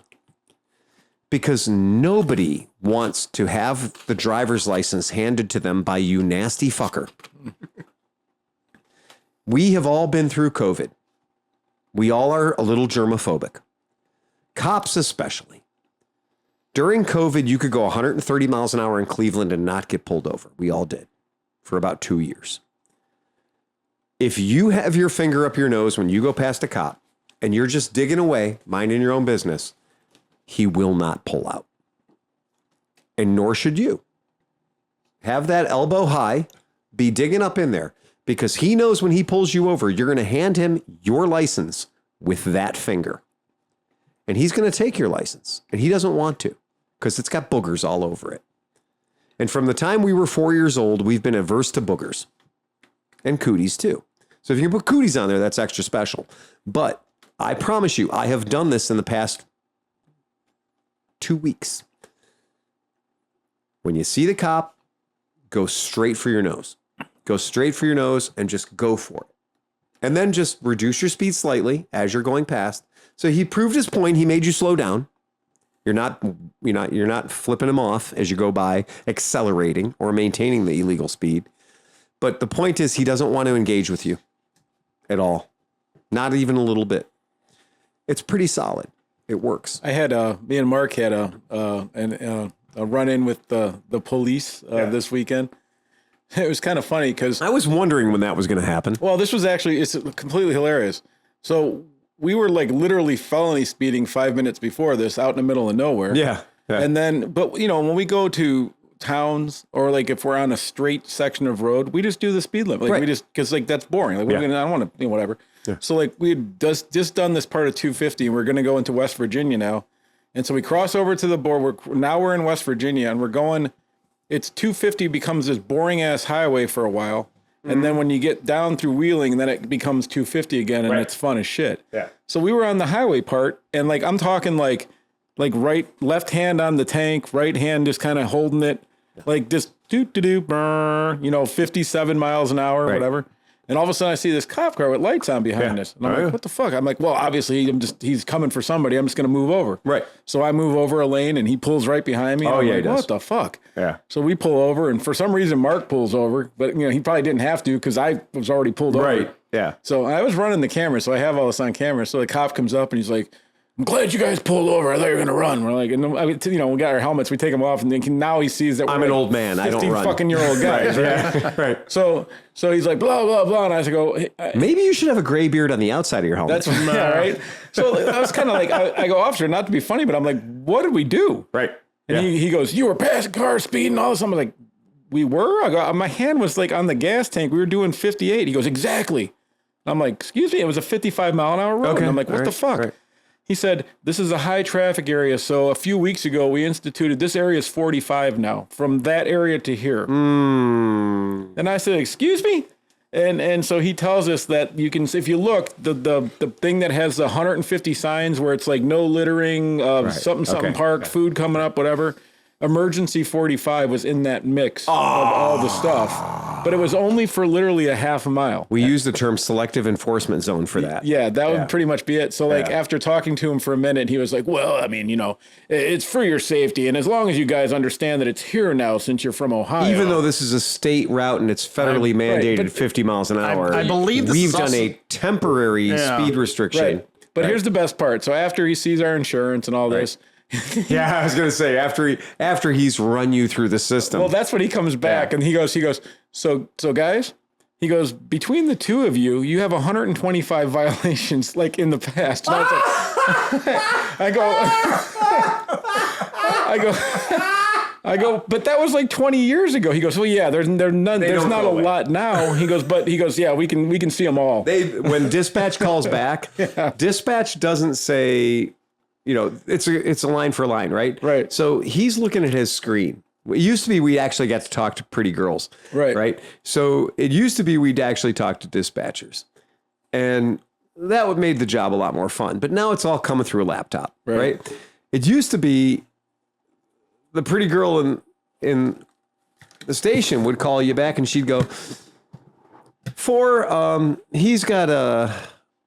he's active. He's got a valid license with 78 lines. Yeah. And you'd be like, 78 lines? Yeah. My sweet Jesus. Right? Or she'd say he's got, 3 lines last from 5 years ago. Right. And so you kind of have an idea who you're working with. Now you punch it into Chris and you look at your screen and it just comes up and it's like multiple pages, right? It's well, multiple pages. He pointed that out. But then here's the funny part. Yeah. So after he verifies our insurance and tells us to be safe and all this stuff and commends us on wearing our safety gear, which was, excellent. No, that's probable cause. Yeah, right. Knee pucks and sliders out of the racetrack is probable cause. Okay, but here's the best part. So afterwards he goes, considering your record, you're probably looking to have fun. So, all right, continue on 250. And when you get out there, you're going to have a thing open as hell. No cops telling you right now. Right. I'm telling you right now. For 7 and all this. It's like, thank you. And Officer Muldowney reminding you, you are on camera. Yeah. Right. And then we let them know that we know Tom. Oh, and he's obviously famous from West Virginia. So at that point, they were like, oh, Pennington? Oh, we haven't seen him for a while. Last time I got stopped, the guy walked up to me because I was, testing a bike. And I was shooting a video while I was testing the bike. Yeah. And the guy, this trooper walks up and he sees the camera on the side of my helmet because it's an all-in-one, right? It's all the stuff. And so I get the Senna 10C Pro on and he goes, is that on? I was like, absolutely. Yeah. Can you turn it off? Yes. Will you? No. Right. And he's like, I'd rather if you did. Yeah. And I was like, I don't know how. what's it worth to you? Yeah, let's negotiate. And I was like, what's it worth to you? Right. And I'm like, I don't think any of us should be doing anything here that we're not totally okay with being on camera. Right. And he goes, I got you to 126. I went, turning it off now. And I walked. I'd say, I'll do mine if you do yours. That's what it was. And he said, I got you at 126. And I went, it's off. And he went, okay, let's talk about this. And I was like, great. And I didn't get a ticket. Yeah. And I mean, that video's out there. That video's out there on YouTube. And you will see I shut the fucking camera off. Yeah, right. I mean, as soon as that statey pulled me over, I shut the camera off. And because, that's fine. He was willing to be cool. I was willing to be cool. That's great. I want to know the legality. I didn't actually shut the camera off. I left it on. I just edited it out later because I was like, well, I'm not sure which way this goes. But if he's like, oh, the camera's off and he hit me with a big stick that hurt, I want to make sure we had that on tape. Oh, sure. Yeah. But like, what is the legality of having these like all of a sudden it's 45 zones like that are just made up on the? I can help you with that. Would you like to know? Yeah. All right. Here in Avon Lake in our town, we have U.S. Route 6. Route 6 is the Grand Army of the Republic Highway, and it runs right down through Avon Lake and Bay Village and Rocky River and all the wealthy areas. Mm-hmm. Yes, indeed, yes. And as it does, there are a couple of points where it goes through where there were businesses and stuff that were along Route 6, right? And that area, because it is a state route, by definition, a state route is 35 miles per hour, by definition. Therefore, when you have a village or a community or a shire that wants to reduce that speed to 25 so they can increase income over that particular stretch of road, as people are suddenly finding themselves in a 25 zone and they are not really aware that they're in a 25 zone, Right. you write a lot more tickets, you generate a lot more income, and you buy nicer police cars. Like even my Google thing, Yeah. because like I always have my It maps says it's on. the speed, yes. It said it was 55. I understand. Yeah. Yeah, I totally understand. It wasn't even red. Like, you know, when Right. you're going fast, it turns red to the yeah, right of it. It yeah, wasn't yeah. even red. No, because this was, as I said before, a selective enforcement zone. Right. They were going for some traffic calming. Yeah. Okay. Now, what happens, though, is they violated their own state law when they did that, because that road, due to the nature of that road, if it was a divided 2-lane highway, or, 2 lanes each way, 2 lanes west, 2 lanes east, exactly it. then it's going to be 50 or 55 miles per hour as mandated by the state of West Virginia for that type of a road. Right. The second, when the local mayor, barber, dog watcher said, we want this to be 35 mph so we can write some tickets in here, or we've had 7 fatalities and we don't want that to happen anymore, whatever the reason, and he said it's 35, he didn't go to the trouble of convincing the state that they should change the state mandated speed for 4-lane roads to be 35. He just went for it. So this is that thing. And usually it is, like you said, a little sign or barely there or whatever. Yeah. So we had one of these where I'm from, right, a mile west of my house, and they had dropped it from 35 to 25 for the business district. I laugh because everything in that district failed. Right? So it's the lack of business district. If it's anything, it's the we need more business district. And they figured out a way to get more business, and that was not through taxes, but through tickets. Giving you the business. That they gave us the business. Is that up by the power plant? Yep. It's exactly by the power plant. You're exactly right. And so it's right there in that like 200 meters, right? It's that spot. And so eventually they gave a lawyer a ticket, and he was like, this tyranny shall not stand. And he did a class action. And so he did a class action and got together with all the people, public record, who got tickets in that area and said, hey, that ticket you paid for, 175 freedom units or whatever you paid, it was unlawful. Would you sign this document that says we'd like to get that money back for you and those points off your license and your insurance? Oh, wow. Everyone said yes. Imagine that. And the city finally went, okay. Fuck. Right. So now the city decided to super duper cheat. So the city now has sawhorses up, and the sawhorse says 25. And you're like, oh, sawhorse, 25. I've got to go 25. It actually says speed calming initiative in place, 25 miles per hour. And then in very small print, the 25 is very big, but in very small print, it says on the side street, not the street you're on, not the street you're going to be on until you go past CEI power plant 500 meters later, quarter mile later. No, it's for a fucking side street. They're telling you that the speed limit on a side street that you haven't come to yet is 25, even though the road you're on is a state mandated 35 mile an hour road. Now, are they pulling you over there for going 25? No, they're not anymore. They're not pulling you over for going 25. They're pulling you over for questionable window tint. Yeah. Right. I was so funny enough, right in that area, when I worked for the greenhouse, we rented a studio that was a photo studio. This woman just went in and paid $300 a month for this stupid spot over a thing, spray painted the whole thing white, and then had shit in the room in a box. So she got $600 a day for her $400 a month room that was painted white because it had big windows so that you could go and like set your models up and do photography or videography or the flowers, whatever.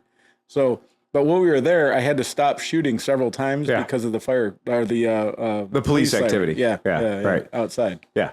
On my street. Basically. Yeah. And I know the building. It was all whited out. Yeah. It's like you can drive on. You can drive onto the roof. Yeah. And it's very sketchy. Yeah. It's parking deck is.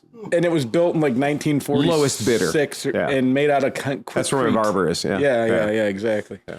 So that same road going through Rocky River, Yep. as you get down toward Kensington School. Yep. they drop it down to 25 miles an hour, but they don't. So the theory is, well, you're going through a school zone, but it's not like the school lights are flashing from 8 in the morning till 3 in the afternoon. That's 25 all day long, every day. So that is kind of interesting. That hasn't been challenged. Well, just got to get the right guy. Yeah. Yeah, you got to get the right guy. And that's one of those things. And you guys just fell victim to it because they decided they wanted to generate more income in that area. Sure. Right. Yeah. Again, when we would leave the racetrack, my buddy was always like stripping off his gear. I was like, you are aware. You're totally aware that you are now taking off your invincibility suit. So we can leave the racetrack on motorcycles that are just slightly different than the motorcycles we've been riding around on all day, going as fast as we possibly can, with license plates and headlights and shit, to go to the bar and have pizza and drinks and beer and do whatever we're going to do, and then go back to the campsite or back to the racetrack and sleep for the next night, because this is what motorcycle racers do at the end of Friday, Saturday, and Sunday. Right. And he goes, because, man, you take leathers. If you go out of this racetrack wearing leathers on a fucking moped, they're going to pull you over, because like the leathers are the probable cause. Yeah. Because the whole idea is, why on God's green earth would you need to be wearing one-piece Kushtani leathers with knee sliders and gloves and all that crap If you fall off a bike, if you're going the speed limit? Well, I mean, right? Yeah. Right. But the cops' brains don't work like our brains work. Yeah. I forgot about the best thing. So there's this one gas station down by Middleford or Middle, whatever it is. It's like right in the middle of all these roads. And so a lot of the Harley people like these other roads, like 215 or whatever. It's bigger, sweepier, Big sweepers. and Big sweepers. so they can do their 30 miles an hour and trains of 700 and do whatever they're doing. I got my pipes down. So we hit this gas station, because my bike likes to drink gas, so it's a lot of gas stations. And we're sitting there, and Mark went and did something, and I'm kind of sitting there, and they have a corral where you can kind of push your bike off so you're not in the way. And it's me, my Aprilia, and 700 Harleys, right? And all the dudes are in their Sunday best. They're all dot-approved headbands, all the cuts, all the jeans, boots, every cliche. It was a veritable pirate convention. Yeah, so this dude comes up, and I'm standing there. I got, my the full leathers, boots, the whole, everything, my gauntlet gloves, because I ain't fucking around, you know? But I'm not trying to be cool. I'm just standing by my bike waiting for Mark, right? He comes up, he goes, that's pretty fancy clothes you got there. And I was like, well, they work. If you go down, whatever. Like, it's not like a costume like yours. And the dude walked away, and I was like, did I just say that with 700 fucking Harley standing next to me? You have leather everywhere except your impact zones. Yeah, well, I was going to say, the Tourette's, my fucking stupidity Tourette's got me. And he kind of said, what? And I said, well, I mean, if I'm not wearing this to look good, I know I look dumb. But if I fall off the bike, this works. Your belly has 3 layers of leather. Yeah. Your elbows have none. Yeah, for him, right? Yeah. Your face and head have none. Well, he had a dot-approved headband. There you go. So, yeah, that was it. Yeah. God bless him. And then I swear to God, I don't understand how these... Listen, we've all ridden bikes, without gear, right? Right. But, this is, their normal thing. Right. And so this dude's getting on his bike, and his chick's getting on his bike. She's wearing a tube top, fucking, shorts, whatever. Yep. And I'm like... Okay, besides falling off the bike, right? It's now getting to be fall in Ohio. So the bugs that are hitting, they're like this fucking, when I got home, my bike is covered. My helmet looked like one of those memes that you see with the flies stuck to everything. Have you guys seen the lantern flies? When we were down at Robert Morris, they were everywhere, and they're huge. But that's my point. I've got them in the backyard now. Do they just get home and they're just covered in shit? luck. Only freeze will kill them. Okay, so you take the whole fact of all you got to do is fall over to stoplight with what you're wearing, and you have bad days ahead of you, right? But then if they don't fall and you're just riding and you're getting hit by leaves, big piece of leaves are falling and all these bugs and lantern flies and shit. It took getting hit by a June bug once on my hand and I have worn gloves for 25 years. Dude, how do these women, like, I just don't get it. Like, guys are dumb. Like, okay, so you got all these big guy. Okay, I get it. You're dumb. They're on the back of a Harley FLART Glide. They are not the smartest girls in the fucking high school. And ultimately, I have to admit that in that community, there's a hell of a lot of joinerism. Yeah. So you're like, okay, well, this is the uniform, Yeah. right? Yep. People that we know, I used to have a good friend I used to ride with. Where do and you get bedazzled jeans in 24? Because there was a lot of bedazzled jeans. thrift store. Yeah. Okay. Affliction runs deep in the thrift I was store. going to say, TJ Maxx is always an Yeah, option. TJ Maxx, Marshalls, they got that stuff. But I'm going to say fingerless gloves, Oh, yeah. assless chaps, sleeveless vests, Chaps are by their vest very nature expanders. assless. vest expanders. 4 layers of vest Oh, yeah. expanders. So every garment you're wearing has to be less than it started out with. Is there a hot leathers up here? So there is a thing, and it's part of that. It's part of the church, right? Yeah. It's part of the school. It's part of the deal. How can a guy who's so worried about his safety that he has not one, but 2 guns and a get back whip doesn't have sleeves on his jacket, Right. Yep. right? You're putting the emphasis on the safety in the wrong application, right? You know, you've got 36 rounds of 9mm on you, but you don't have elbows. Right. And I can promise you, I've hit my elbows way more than you've had to shoot your way out of a bad situation. Oh, yeah. So you are preparing for an inevitability. Let's be honest. that is Piggly more Wiggly, likely. Piggly Wiggly ain't going to be able to reach that anyway with the arms out here. It's not going to be. I did have one other T-Rex conversation arms. that was pretty fun. So this dude had a 2023 like bagger looking thing. Yeah. You know, white. It was a really nice bike. I mean, they're great, yeah. Super ultra stupid Glide. Yeah. Well, whatever. I would have loved to ride it. You know what I mean? Exactly. I wouldn't. So we're talking to him, and he comes back, and we're going back and forth, and he's like, "Oh man, I just did so much work to it. I put the Screaming Eagle 117 kit in it, whatever the fuck it is, and all this stuff." Yeah. And he's going through all this thing. So he's like, "Just dynoed it. Came out 161 horsepower." The Rockford Fosgate And he's like, "What do you Ass-Faster. think about that?" I'm like, "That's cool." I'm like, I plugged in this electric module, and then they sent me a tune, and that has 200 horsepower. Right. Right. And he was like, "Say what?" I'm like, "No, I'm serious. It's got dude. 200 horsepower." Dude, this is what a real motorcycle looks like. It was really fun because he spent like 30 grand on that motor to get 160 horsepower out of it. But again, it was a beautiful. I'm not dogging the bike at all. They look absolutely amazing. And so does a Winnebago. Hey, I mean, dude, they have their place. I mean, like, You're right. In a parking lot in front of a Hooters. no, man, I would have enjoyed riding that bike, just not with the gear on, like not with the costume. Yeah. Yeah. It's just one of those things. Yeah. I'm sure they have an appeal to certain people, and I'm not one of them. And that's fine. Everybody's got a kink. I will kink shame Harleys though. Yeah. The Milwaukee 8, the 2020 Milwaukee 8. That's a very nice boat. The 117. It's 117 cubic inches. That's I'm like, going what, to tell you, 2,100 it's a lot of cc's or cc's. something? It's a lot of cc's. Yeah, my Honda Element's 2.4. It's a lot of cc's. And that bike, we have a lot of people coming to the shop that tell me about their 88 Dyna, whatever, that had 176 horsepower or whatever. And I'm just going to say this for the podcast listeners at home. That the Milwaukee 8 117 motor is a pretty goddamn great motorcycle. Pretty great. And it has 93.8 horsepower. And it has 108 pounds-feet of torque. It is 117 goddamn cubic inches. Okay? When somebody comes up to me and says, "Yeah, man, I did this kit on my Harley. My 117 kit's got 168 horsepower." I'm like, I know a few guys that tune Harleys, and I know that those numbers are not what Harley was meant for. I just released a post today about octane. Some of you may have seen it. I'm going to make sure the world sees it because I'm getting really sick of people and their octane problems because I work at a shop and octane's a bit of a bitch. So I wrote this whole thing about octane, and it's a decent 3-minute read. But it's about octane, and it's everything you should know about octane per Unky Phil, right? It's fairly well-researched and insightful information with 30 years in the industry. The next one I'm going to write is how torque works and how horsepower works.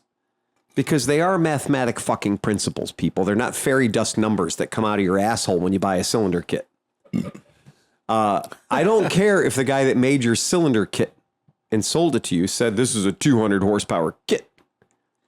He may have done that one time with one bike that he did with that kit.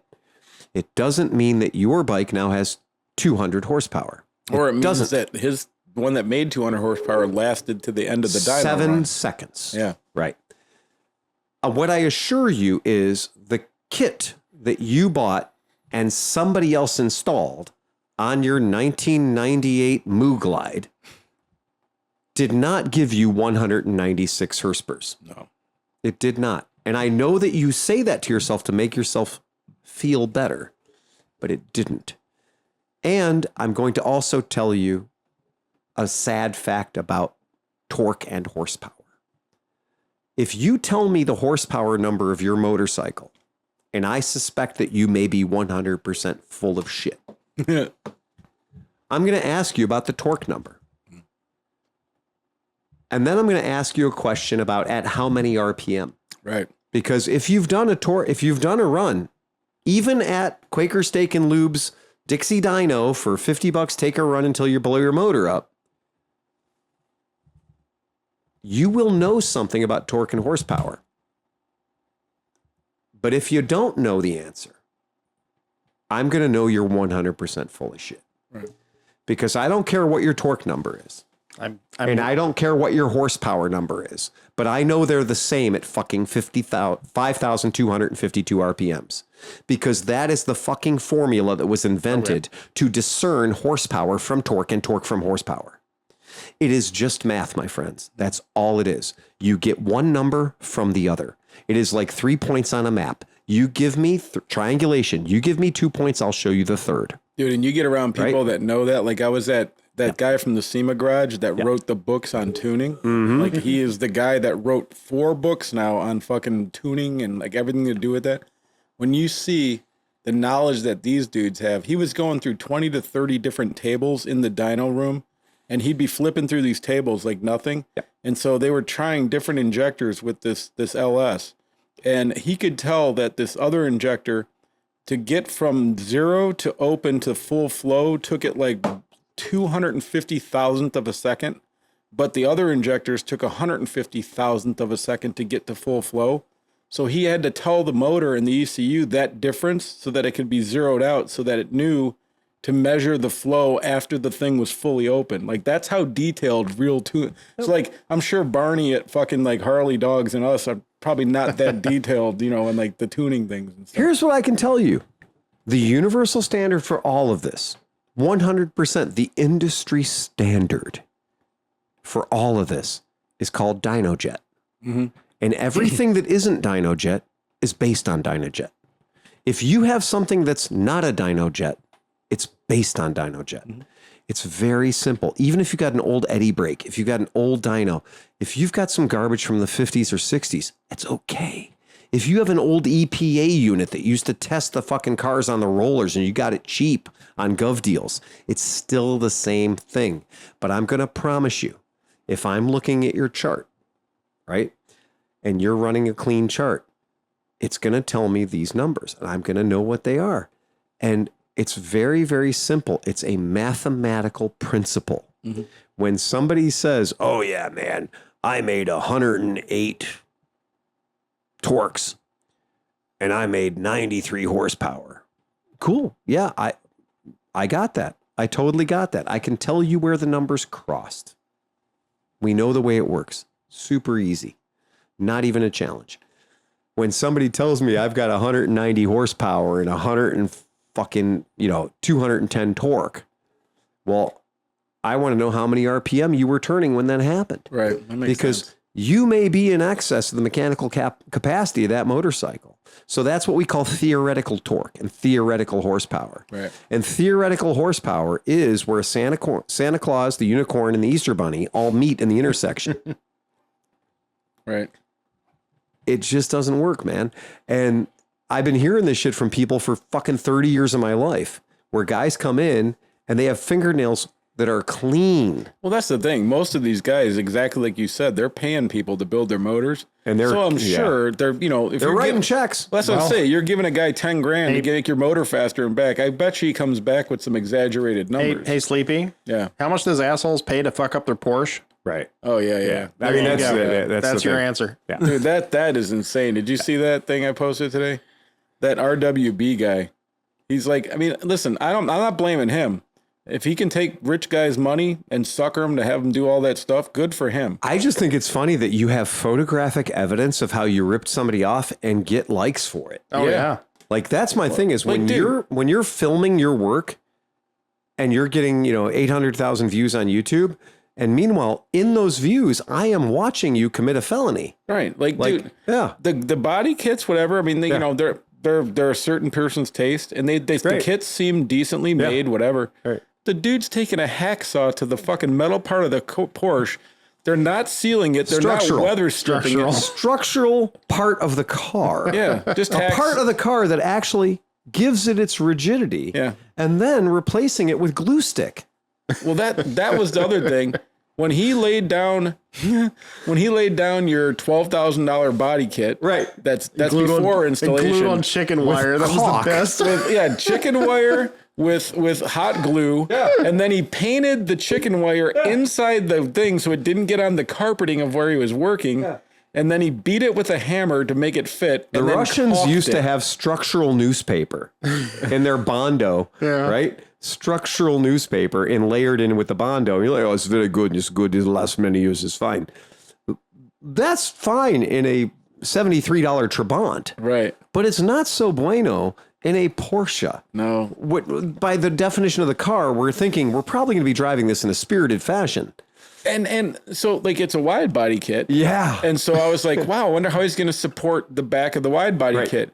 Then he pulls out a little aluminum tube and bangs the ends of it, bends it, and just power screws it into the side of the car. This is self-tappers. Self-tappers. This is kind of sheet metal screws. This is kind of how I build rat rod scooters for years. So I was looking, I'm like, okay, how much does this dude make? Right? I've seen Pinewood Derby cars put together better than that. Yes. Yeah. So he puts this thing on, then he caulks it, and then he caulks the hell out of it. Yeah, he caulked the hell out of it. Hey Dan, since we're talking about cock, hand me your cock. Oh wait, hold on, I'm gonna have a little more cock too. But I looked it up, and okay, so say you have a mint 1990, 911 turbo. Right. So now because the world, you probably paid $90,000 for that, right? For a nice one.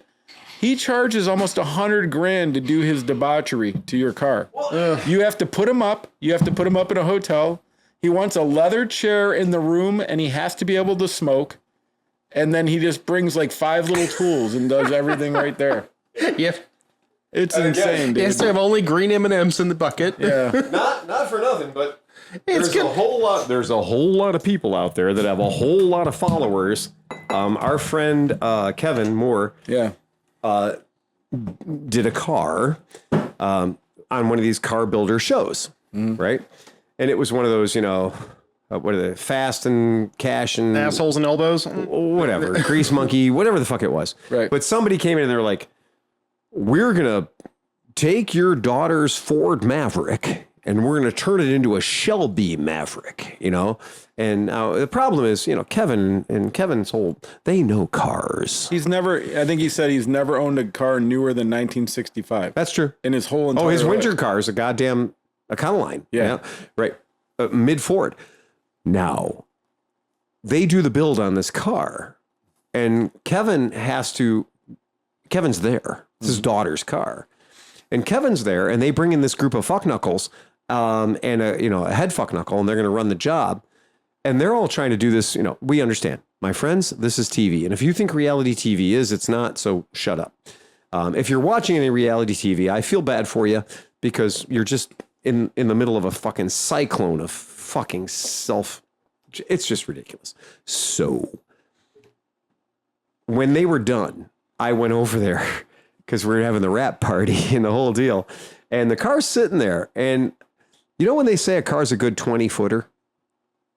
We know what that means. That means from 20 feet, looks pretty good. Mm-hmm. That's all right. That's all right. It's a good 20-footer. It's usually 20-20 or 50-50. That's 20 feet at 20 miles an hour or 50 feet at 50 miles an hour. This one might have been a Hondo. So y'all are aware that one of the basic concepts of Shelby is that there's a couple of stripes that go from the front of the car to the back of the car. They're usually pretty straight. We used to talk about from the snout to the tail, right? 2 stripes, pretty big, kind of an important part of the operation. Now, my band director, marching band director, used to say any blind man can see a crooked line. You know, marching, it's important. Asks the Germans. So, on the front of this car, the car's stripes on the front, they were where they were supposed to be. They were generally in what we call the hood area. And they went back, and they made it to the squirters. And then they went to the roof, and they kind of went over the roof. And then somewhere about mid-roof, shit got weird. And I looked at the car the first time, and I thought I may have been roofied. I thought I was getting into some of your stuff because it wasn't possible that on a car where one of the central features of the back of the car, between the taillights, is a gas cap. Yeah, right. And they tend to put the gas cap in the middle of the back of the car. It kind of spaces out the taillights quite nicely. So putting these stripes on should be a fucking fool's errand. Just go right down the tail. They're right down the middle, and you just make sure the gas cap's in the middle. It wasn't. It wasn't even close. It was a fucking half an inch off if it was a day. And I'm like, is your car crooked, Kevin? Is the deck lid on wrong? What's going on? He goes, I don't even want to talk about it. I'm going to have to unpaint this entire fucking car. I'm going to have to fix it. He goes, but I want you to get up a little bit closer, and I want you to take a look at those taillights. And I want you to see the way the taillights are held into the car. And I saw black drywall screws. Oh, no. Not one, all. And the more I looked at that car, the shittier it got. And this is from a national top-ranked, the TV show the people all watched. And I'm like, Kevin, they fucked your car up. And he goes, Phil, it's going to cost me $7,000 to $10,000 to undo what they did to customize my daughter's car. Did they put like California special taillights in it?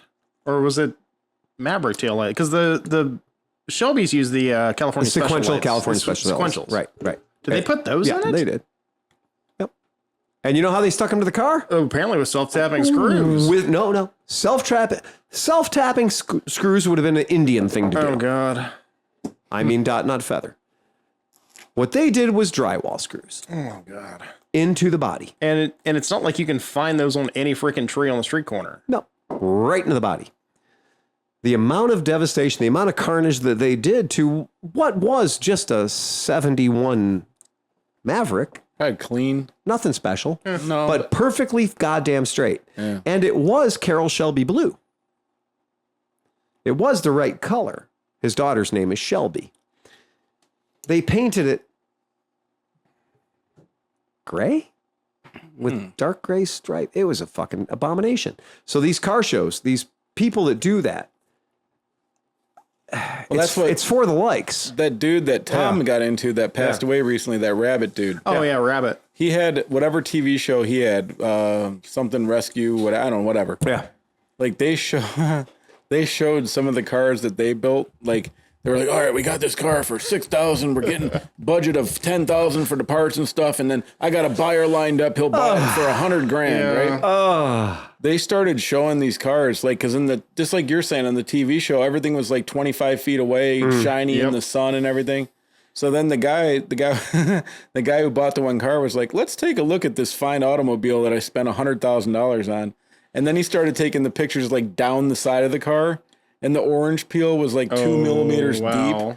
And like the body panels, like the door was like a ½ inch out from the back fender, and all this stuff. And it was really bad, man. And like, yeah, those shows. Watching somebody destroy something, it's hard, man. It's tough. There's one show, and I actually watch them for work because like they do enough stuff that I try. Like I see how they time some of the builds, so I can do that with some of the stuff we do at work. Okay. And it's that Texas Metal show, because that show, there's no drama. The storyline is like, we're building this truck from the ground up. Okay. This guy's working on the suspension. He's like, I'm building this. Then they show him building that. It's really like I've actually learned stuff from the show. It's really cool, and their stuff is unfucking believably perfect. Some of it's ridiculous. A Like lot of those West Coast chopper builds, a lot of those biker build-off builds, the tunnels. That shit's unsalvageable. Did you see the guy Bikes and Beards? Bikes and Beards. He revived him because now has a new, just like the old days, a new battle of who can build the better bike. Somehow they're pulling it back off again. Want to hear a joke? Always. I mean, we've been talking about really shitty car TV for 5-10 minutes now. Is it an Orange County chopper joke? So a nun comes walking out of mass, and the two altar boys have their pants down and their penises in a snowbank. She says, boys, what are you doing? And the one turns around to the nun and says, well, you know, Father Malcolfresh liked a couple of cold ones after mass. Thank you for that. You know what? Patreon's the $5 level. You're going to get that one for free. I think we're going to throw that one in. I think we got to we're going to kick that one in for him. Sure it wasn't Father Diddy? On that note, Anybody else got anything else? No. Seems pretty solid, like a solid motorcycle podcast. I don't know if we're going to leave it on that bad. We had one of our podcast listeners complain about the length of our unit. What's the length of our unit today, Sleepy? Oh, 2 hours and 14 minutes. That's fantastic. That's a nice toy unit right there. Was he upset about the brevity or the I think length? he was concerned about the length, not the girth. Okay. Right. Yeah. We might have been hitting bottom on him. The content of her character was too much for him. It was too much. It was more than he could handle. So that's nice. We're a little toiter. It's fine if you can't handle that length. It's okay. And you know what? Maybe you're not looking at the big picture. And Phil knew that he was going to be gone last weekend, right? So we gave you a little. We more did. Beforehand, we had to go in a little deep. And then we're giving you a little back on the back end. Yeah, we're making that's up it. for it, man. And by the way, since I was gone, I got a world record. Oh yeah, Guinness Book of World Records. Seriously? I'm in there. For My what? name. World's longest procession of hearses. Oh, you got it. Over 156 fucking hearses. Well done. What's weird is the record prior to that was in South Africa Oh really? for 122 hearses. And it was like 20 some odd years ago. It was a long time ago. So I saw pictures of that one. It's a lot of Mercedes, like a lot of What What was South the African shit. What was the hearse that blew up your skirt beside your own?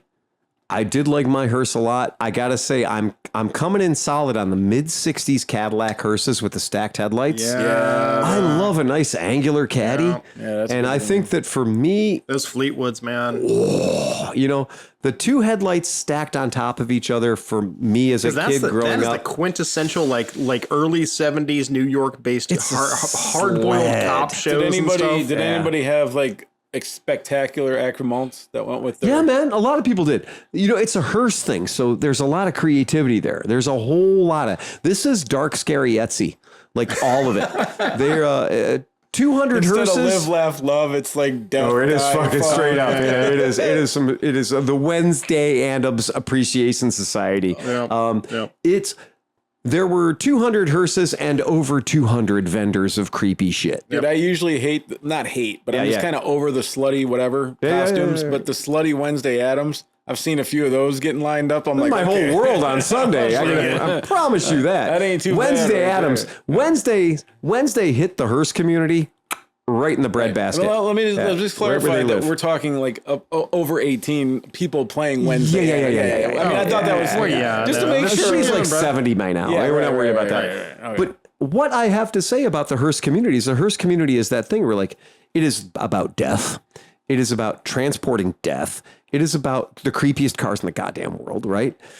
I've been going to car shows since I was a little kid. I got raised around pre-war classic cars, and that's a whole thing. Setting up your car, sitting in a lawn chair behind your car, waiting for somebody to ask you a dumb question about your car so you can feel important answering their question and then make fun of them when they leave for how ignorant they are. For anybody who doesn't know, that is the synopsis of every car show and most motorcycle shows. But now, so I only know because of work, the big, the car show, the guys that were going in the 70s that still go.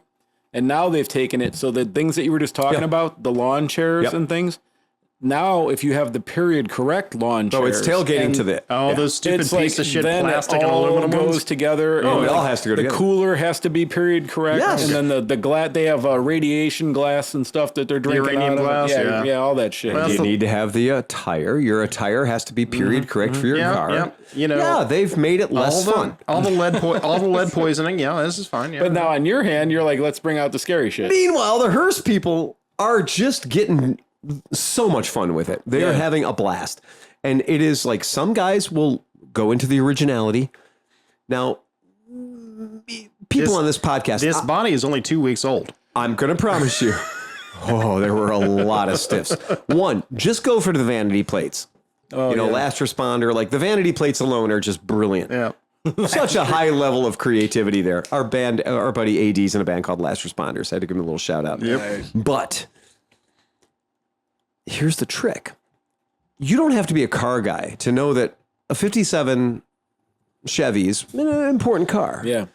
And you don't have to be a car guy to know the 59 Cadillac is an important car. Yeah. Imagine seeing 17 1959 Cadillac Hearses and or ambulances or combinations, Well, which they- it could they be were- a they were Hearse in the morning and combos, yeah. ambulance in the afternoon. Absolutely. To go to a place where the Ghostbusters car is common, Right. right? Common. It's fucking rad. And it's just cool to see, like, okay, I'll see your 66 Bonneville and I'll raise you a 66 Bonneville 3-way Hearse. No, you didn't. Yeah, you did. Yeah, you did. And then somebody shows up with a goddamn Hearse monster truck that's 7.5 feet off the Saw that goddamn picture. ground. Yeah, that was Like, cool. it's a pretty fun place to go, and there is not one bit of pretentiousness or stuffiness or anything. Yeah, what's the People know, dress up. you go to Reno and you go to these things, and every single car is mint perfect, whatever. Not Hearses. So how is this? Just all over the place? So like the pro car guys, so Yeah. there's a thing called the Professional Car Association, or PCS, Professional Car Society, PCS, and those guys are pretty legit. They're like, is your car original? How original is your car? Does your car have the original wheel caps that it had in 1954? They want to see that shit. Does your car have the original curtains that came in the side from 1954? And they judge each other based on that. And it makes their small dicks very, very hard for a moment to win these trophies. But in the rest of the Hearse world, it's get fucking weird. Yeah. And it is absolutely get weird. Cool. And it's like, it's like dead girls can't say no in the back window of the car. And you're like, wow, that is Yeah, consent jokes are really big. Oh yeah. No, there's the other ones that when you pick up girls at the cemetery. That's the lead-in. I know, right? Once you get past the smell, you've Got it licked.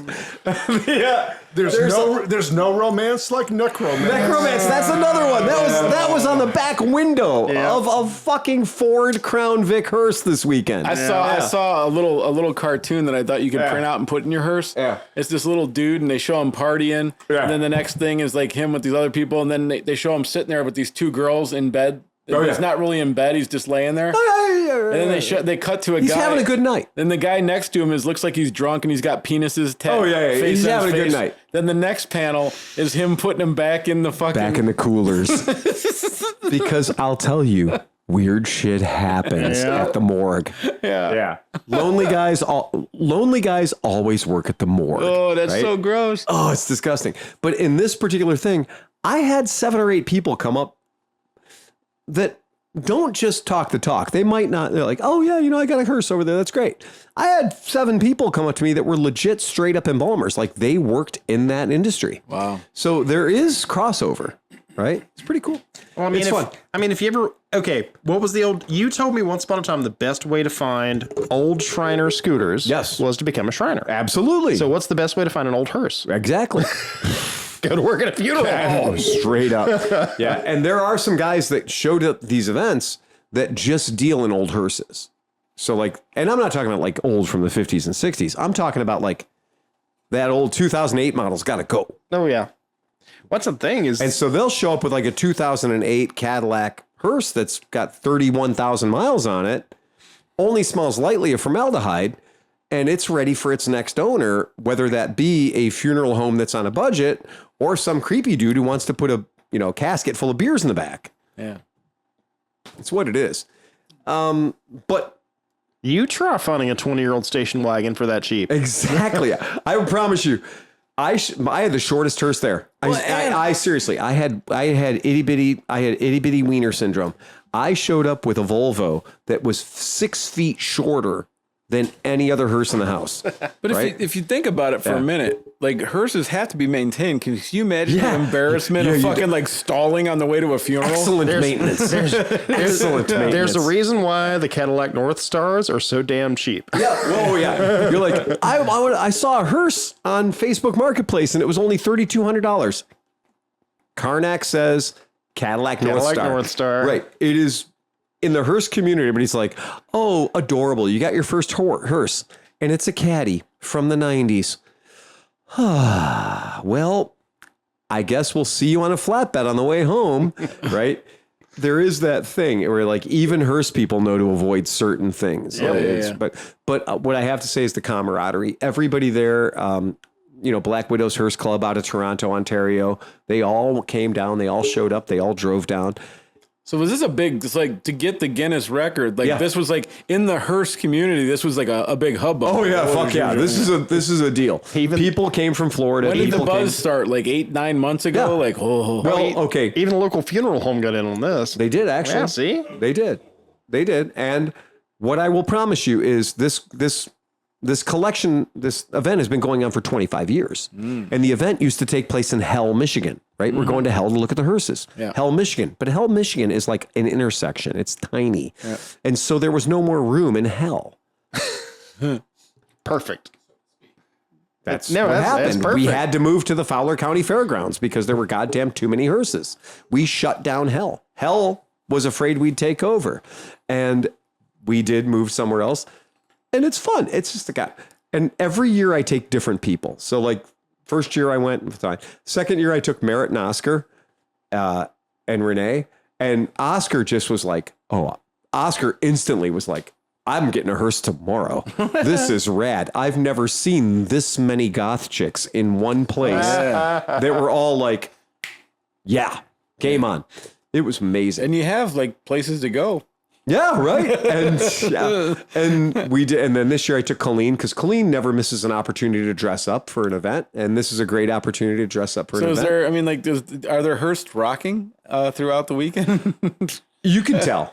You can tell. Yeah, you can tell. You can tell. It's just because every hearse is. That's what I'm saying. You got a whole area. It's a wagon, man. Yeah, right. I mean, call it what you want. It's a wagon with better interior. Special lady to be like, yeah, this is the environment that turns me on. Look, there's 20 or 30 ladies that show up with their own fucking cars. Yeah, no, I get that, but I'm saying for the next stage, like the actual in the back. Oh no, yeah. They don't call it a meat wagon for nothing. I like it when one of my friends sees me show up in a Japanese ornate hearse and it's all Shinto temple and it's literally ordained. 1,000 dragons on it. The fucking car is religious. It is a holy place. And my friend's like, hey, we're gonna fuck in there later on, man. Like you don't know it, but we're gonna hop in your hearse later on, and me and my old lady, we're gonna screw in there. And I'm like, you won't be the first, dude. Yeah. That car's 30 years old and it's been living in Japan. It was pregnant twice. Right. Have you seen Japanese people? Have you ever seen the Autobots? Right. Do you think there's any chance in the world that there's a hearse in Japan that hasn't been fucked in? Right. I mean, come on, man. It's in at least 3 movies. Oh, yeah. So that idea, the hearse thing is very funny. And what I think is great is that I've done these events where I've slept in my hearse because it's just me and a mattress back there and it's fine. It's a totally convenient place to sleep. It's fun. And then I've also done. It has soft lighting. It does have soft lighting. Yeah, it's fun. You got to take the tray out. You got to take. Hey, look. If there's any one good thing that has come out of that hearse you just bought, it's the cot you brought me for the back of the shop. The gurney. Oh, the gurney. I can sleep anytime. I now have multiple gurneys. I'm going to have to get rolling. Yeah, that's what we're going to shut it down. All right, guys. Remember out there in podcast land to ride fast and take chances. Place out here, Johnny. Bum, bum, ba, ba, bum, ba, bum, bum, bum, bum, ba, bum, bum, bum, bum, I'm just going to let this one go. It's good. Right? Eject, get us out.